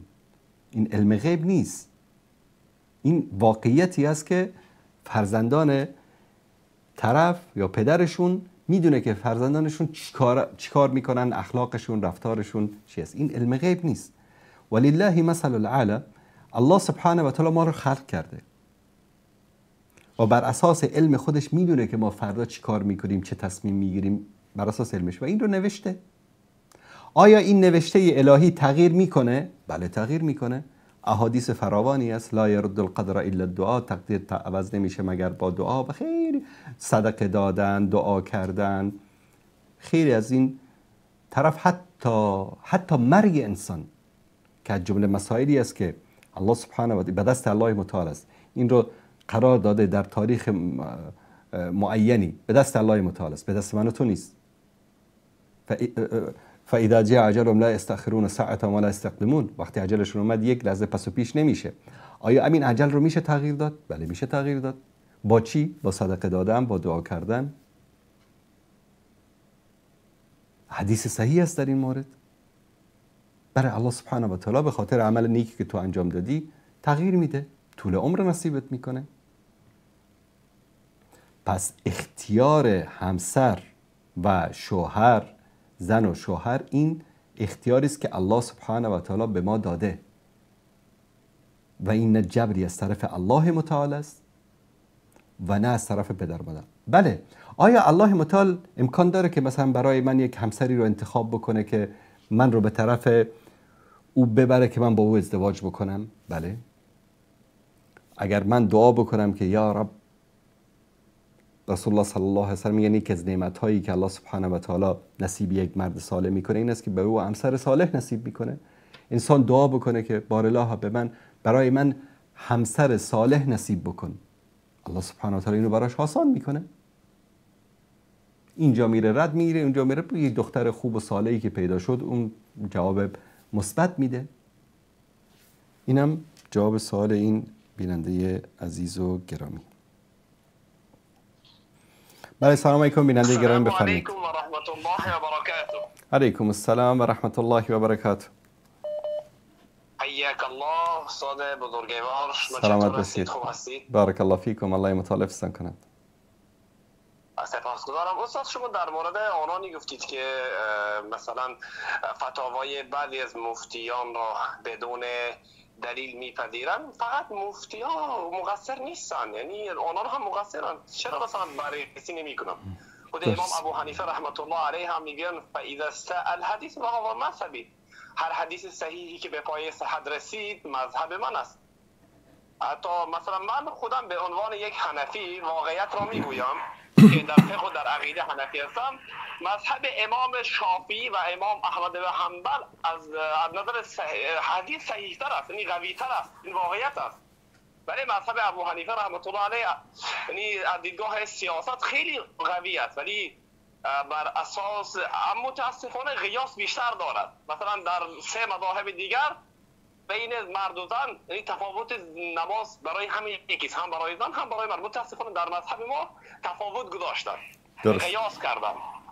یعنی شیخ محمد ناصرالدین آلبانی رحمت الله علیه هم مذهب حنبلی و مذهب شافعی را قوی تر می‌داند. این یک واقعیت است که ما تعصب نداشته باشیم، یعنی هرچه ما حنفیتی تعصب نداشتیم، واقعیت را بپذیریم. به عنوان یک حنفی من در بیشتر مسائل با شیخ الاسلام ابن تیمیه رحمت الله علیه موافقم. مثلا در مسئله طلاق و در مسئله مس جورا و دیگر میگم که نظر شیخ الاسلام ابن تیمیه رحمت الله علیه قوی‌تر است در بیشتر مسائل. خودم که در مدرسه دارالعلوم زاهدان تحصیل کردم، شاگرد مولانا عبدالحمید هم هستم، ولی خدا را شکر متعصب نیستم و نبودم.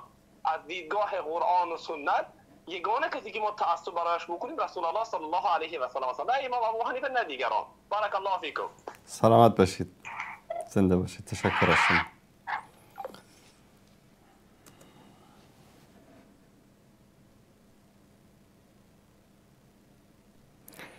بیننده عزیز یک سوالی پرسیدن که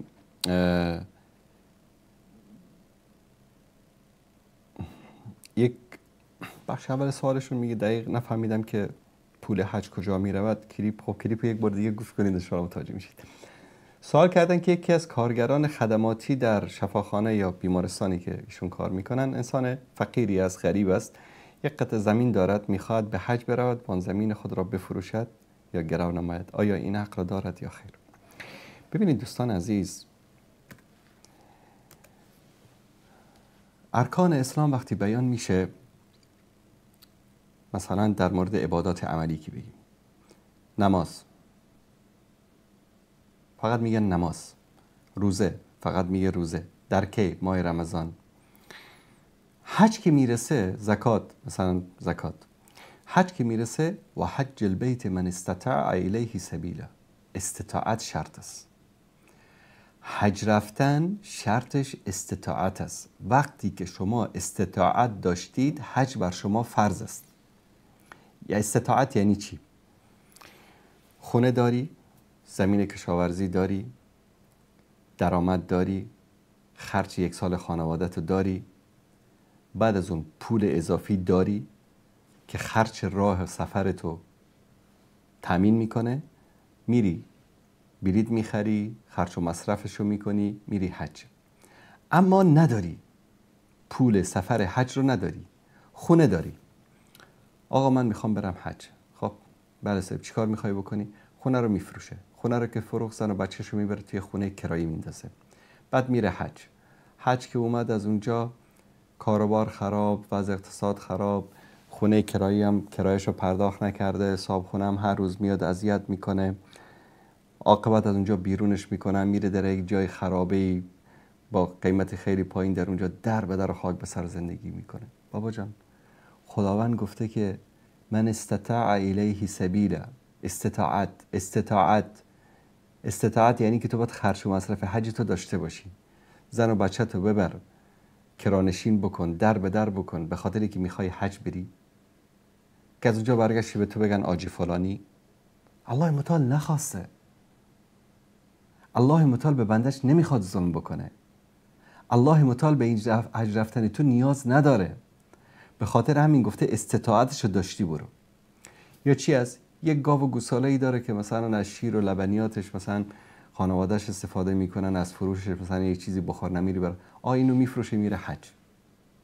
از اونجا که برگشت برو گدایی کن. یعنی چی؟ نباید ما اینطوری، یعنی بدون در نظر گرفتن شرایط و اصولی که در عبادت ها وجود داره ما اون رو انجام بدیم. مثلا شما پول داری، بزنس میکنی، 1 سال برو میگذره، میری زکات میدی. الان شمایی که مثلا پول ندارید زکات میدید؟ نمیدید. حالا نمیشه که من چون پول ندارم برم از مردم قرض بکنم برم زکات بدم. دلیلشی من یکی از ارکان اسلام میخوام انجام بدم. بابا جان زکات بر تو فرض نیست، تو مکلف به پرداخت زکات نیستی. زکات برای کسی است که پول دارد، سرمایه دارد، تجارت میکند، 1 سال بر او گذشته است، به یک نصاب معینی رسیده است، بعد از اون میره چیکار میکنه؟ زکات میده. حج هم همینطور. تا موقعی که تو استطاعت سفر حج رو نداری حج بر تو فرض نیست. آقا قرض نکنید حج نرید، زمین و خونه‌تون نفروشید حج نرید، الا اینکه مازاد برای احتیاج شما باشه. 2 تا خونه داری، یکیشو کرایه دادی، یکیشو استفاده میکنی، اون کرایه که دادی اون رو بفروش برو حج، مشکل نیست. یا 2 تیکه زمین داری، یکیش کشاورزی میکنی، یکیش همینطوری مونده، اون رو بفروش برو حج. بدبختی دیگری است که خونه یا زمینشو گرو میگذاره، رهن میگذاره، بعد پولی که میگیره میره. بابا این پول حرام است، این پول ربا هست. به حرف این ملاهایی که همینطور فتوا میدن برای این حلال است این حلال است نرید. نهایت امر این است که شبهه است. الله متعال پاک است. با پول پاک اگر حج کردید حجتون قبول می شود. پس دوستان عزیز، حج بیت الله الحرام بر کسی واجب است که استطاعتش رو داشته باشه، هم استطاعت مالی هم استطاعت جانی. بعضی از پیرمردای ما هستن 90 سالشه، من دیدم، یعنی حج اینطوری نبوده که مثلا من خرج و مصرف بکنم از یک کشور به کشور. اینو بخاطر این ذکر میکنم چون در اونجا زندگی کردم بودم، یعنی قبلا این محدودیت ها نبود که حتما باید مثلا هر 5 سال یک بار حج بکنی. محدودیت قبلا هر کس از خونش بلند میشد میرفت حج. خلاصه زیاد حج کردم الحمدلله.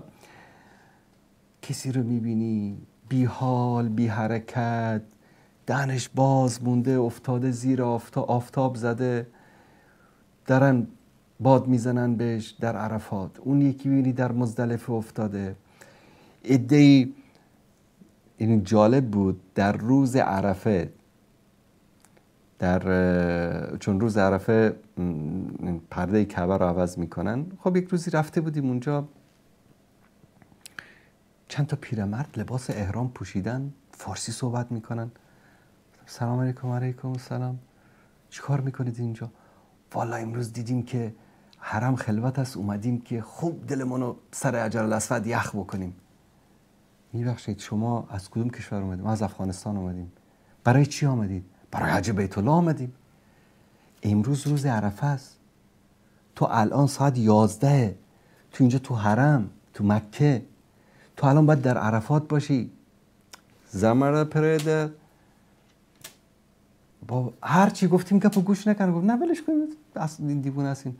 حرفمو گوش نکردم، شروع کردم. هر بارم که طواف میگم، چون حرم خلوته، هیچ کس نیست، همه رفتن عرفات، هر طوافی هم که میکرد یک بار حجر الاسود رو میپوسید. کیف کرده بود که 7 بار طواف کردم، 7 بار حجر الاسود رو بوسیدم. عزیزان من، وقتی که پدرتون، مادرتون یا انسانهای پیری که این پیام رو میشنوید استطاعت حرکت کردن ندارید، این مثل استطاعت مالی است. مجبور نیستید حج برید. یک جوانی رو، یک کسی رو همین خرج و مصارف حجش رو بدید، بهش میگن حج بدل، بذارید اون بره به جای شما حج بکنه و شما ثوابتون رو گرفتید، فرضتون ادا شده است. نه ارکان حج رو انجام میدید، نه شروط حج رو انجام میدید، نه از عبادتتون لذت میبرید. بعدش هم چی هست؟ این عبادت رو میندازن، چی میگن؟ بذار یک عمر کیفمون رو بکنیم، بعد آخر عمری میریم حج. این که نشد عبادت.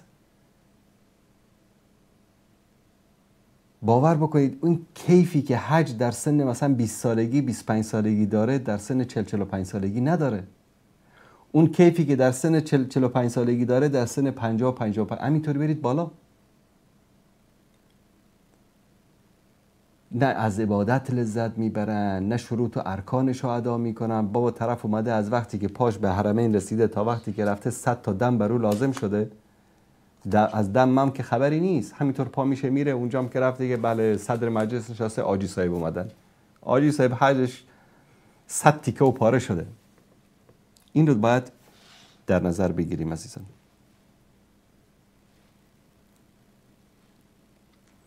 بیننده عزیز سلام علیکم، بفرمایید.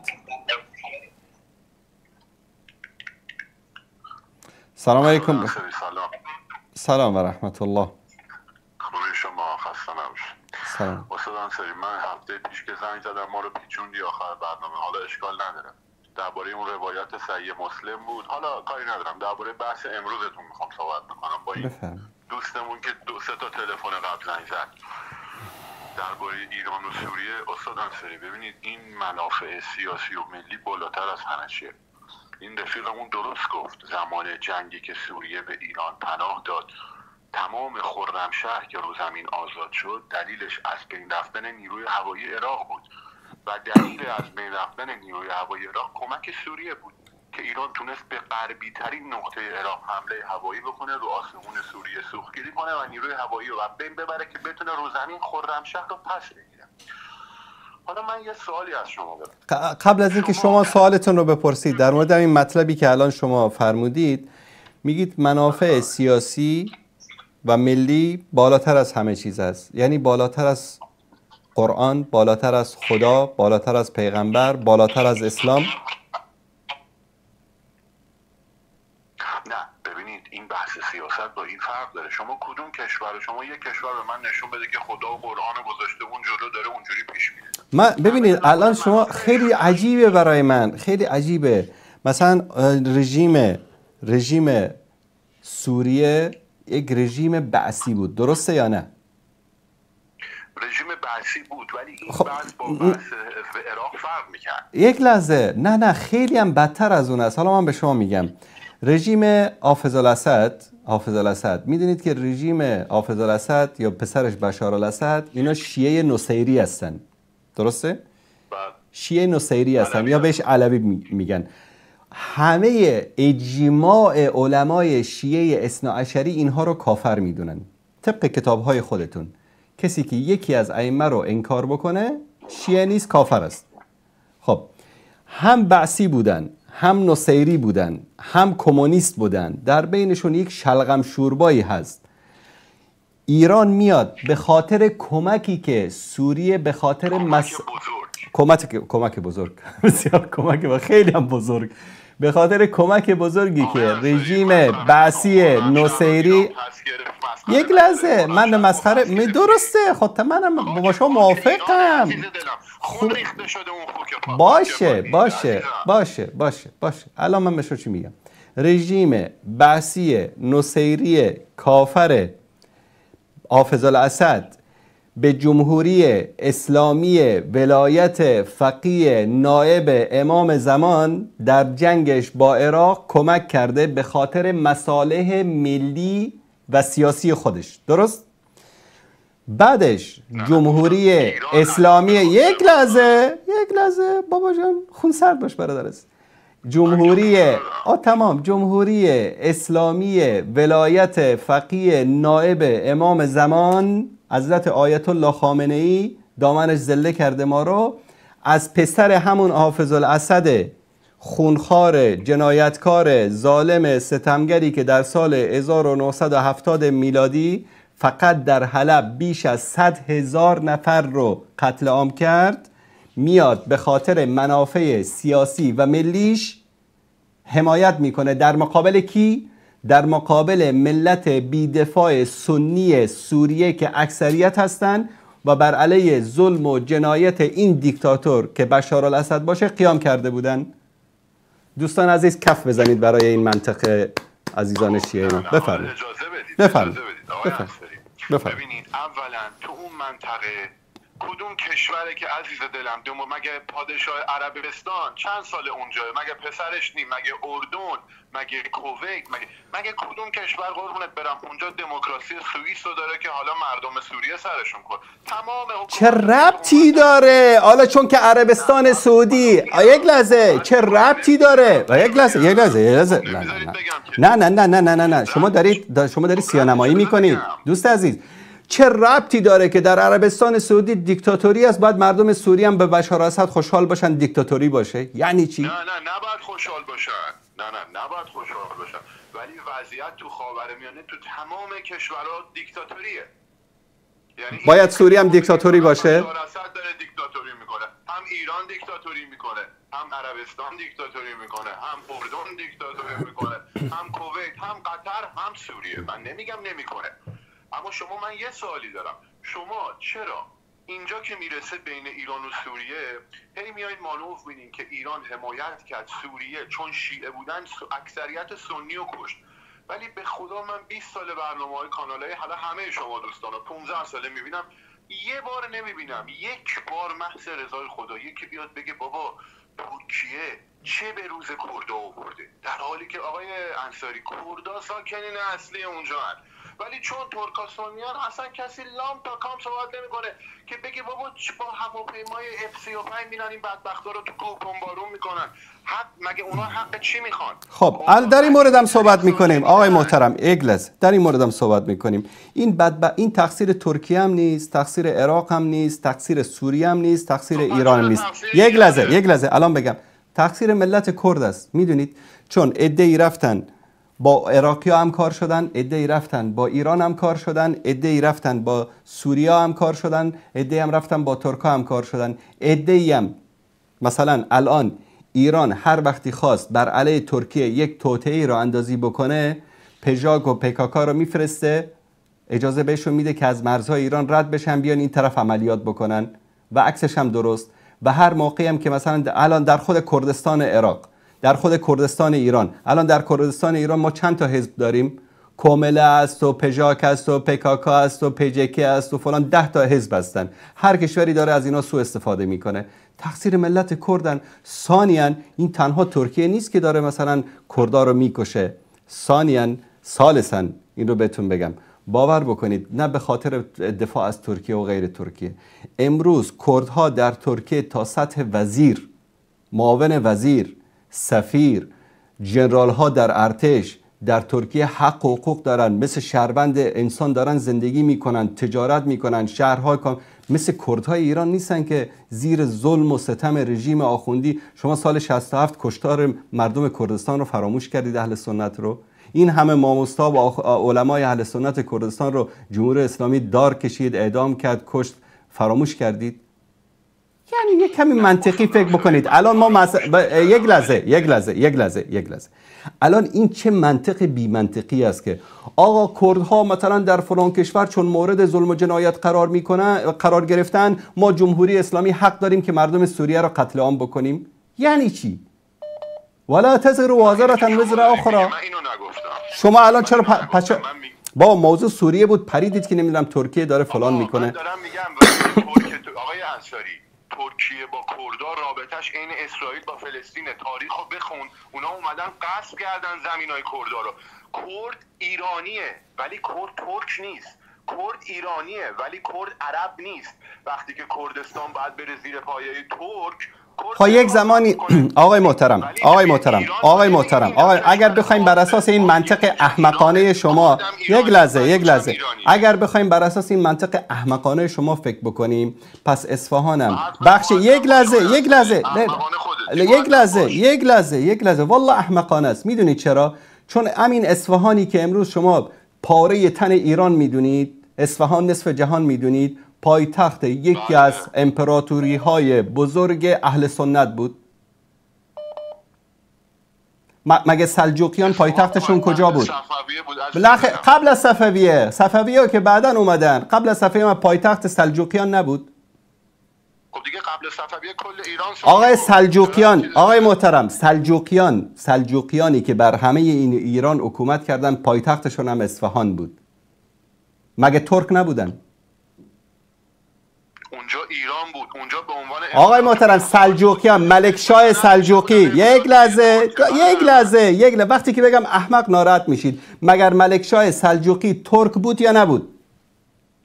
آقا ناصرالدین شاه هم ترک بود، ولی بر ایران پس این حرف کرد و ترک اسم کشور چی بود؟ امین اسم ایران کی اومده؟ اسم ایران برای اولین بار در زمان ساسانیان 1800 سال دروغ نگید. نخیر اسم ایران در سال 1000 آقای محترم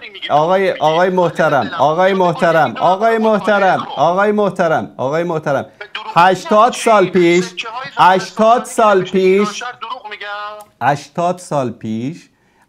سال پیش اسم این خطه رو از پرشین عوض کردن به ایران. قبل از اون اسمی از ایران نبود. اسم ایران شهر اما از زمان ساسانیان بود. فردوسی کبیر 1000 سال پیش گفت چو ایران نباشد تن من مباد. ایران شهر بود. بابا جان فردوسی داره از یک شهری، از یک منطقه کوچیکی داره صحبت میکنه. عزیز دل برادر، عزیز من، ایران شهر از هند بوده تا مدیترانه، از بالا تا قفقاز. چی داری میگی؟ یک مصدر تاریخی بسم الله، یک مصدر تاریخی. گوگل رو الان جلو چشت بزن بگو آیت الله گوگل والله خیلی مسخره است. آقای محترم شما یک لحظه والله یعنی احمق‌تر و بی‌سوادتر از شما آخوندها و آخوندزادا من ندیدم. آقای محترم، تو قضیه رو از جنایات رژیم ایران کشیدی آوردی به طرف عربستان و بعد به ترکیه و بعد یه دور دیگه زدی به تاریخ جهان و بعد مسئله کردها رو پیش کشیدی. چرا میخواید سیاه‌نمایی بکنید؟ چرا میخواید مردم رو فریب بدید؟ تو هر چقدر میخواید داد بزن صدات پایین است، کسی نمیشنوه. تا دلت میخواد داد بزن دوست عزیز. من ببینید چون که خب من صداتو میبندم که اصلا راحت بشی. یه لیوان آب سرد بخور، عصبانی نشو. آقای محترم، قضیه رو کرد و ایرانی و عرب و عجم و ترک و فلان نکن. آب و گلالود کردن ازش مایی گرفتن فایده ای نداره. آقای محترم، سلجوقیان ترک بودن به تمام ایران، عراق، ترکیه امروزی، اونور افغانستان تا ماوراءالنهر حکومت میکردن.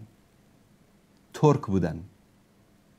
اون وزیر ملکشاه سلجوقی خواجه نظام الدین طوسی بود. خواجه نظام الدین طوسی کجاست؟ از طوس، همین مشهد. فارس بود. خواجه نظام الدین فارس بود. پادشاه ملکشاه ترک بود. وزیرش فارس بود. خدماتی که خواجه نظام الدین طوسی در جهان اسلام انجام داده، از تأسیس مدارس نظامیه در بغداد گرفته تا این همه خدماتی که در طول وزارتش در دربار سلاجقه انجام داده، صدها کتابم بنویسی کمه. هر روزی که شما جانورهای که سر دو پا را میرید، آخوندهای متعصب شیعه اومدید، جهان اسلام رو به گند کشیدید. از زمانی که صفویه اومد، بعد از اونم جمهوری اسلامی که اخیراً دنیا رو، مسلمان ها رو به جان هم دیگه انداختید.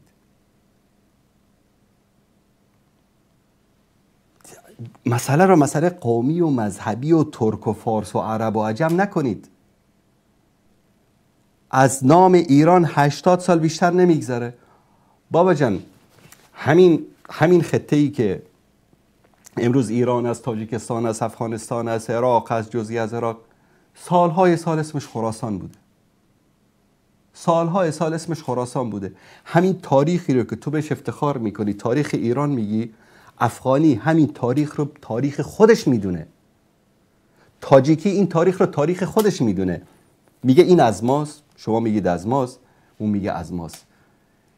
اصلا مسئله یعنی خیلی احمقانه است که شما امروز میید این مسائل رو، این همه تاریخ پربار اسلام رو، که چون قبل از اسلام که تاریخ نداشتید، نه شما تاریخ داشتید، نه این تاریخی نبود قبل از اسلام. هر چه افتخارات دارید، اگر فردوسی دارید بعد از اسلام، اگر سعدی دارید بعد از اسلام، اگر شاهنامه دارید بعد از اسلام، اگر بوستان و گلستان دارید بعد از اسلام، خیام و نمیدونم حافظ و این عبید زاکانی و این همه شعرا و این همه ادبا داریم، همه داریم بعد از اسلام داریم. قبل از اسلام چی داشتید؟ یک کتاب نشون بدید.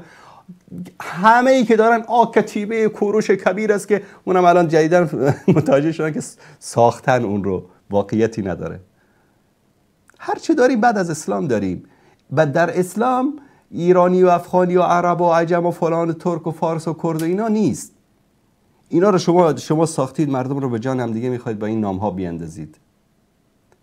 نورالدین زنگی، سلطان عادل نورالدین زنگی که خیلی ازش بدتون میاد، چرا؟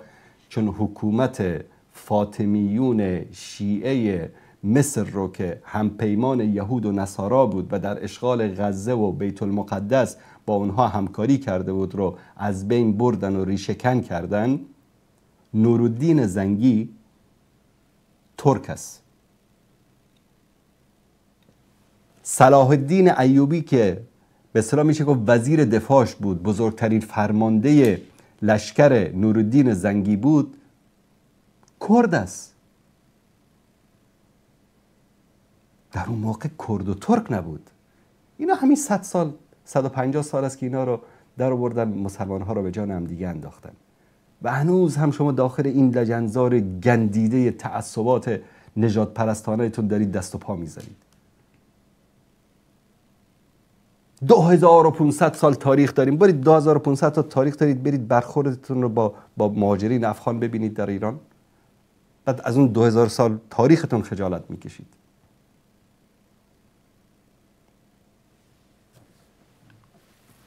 والله تعجب میکنم از این جماعت. یعنی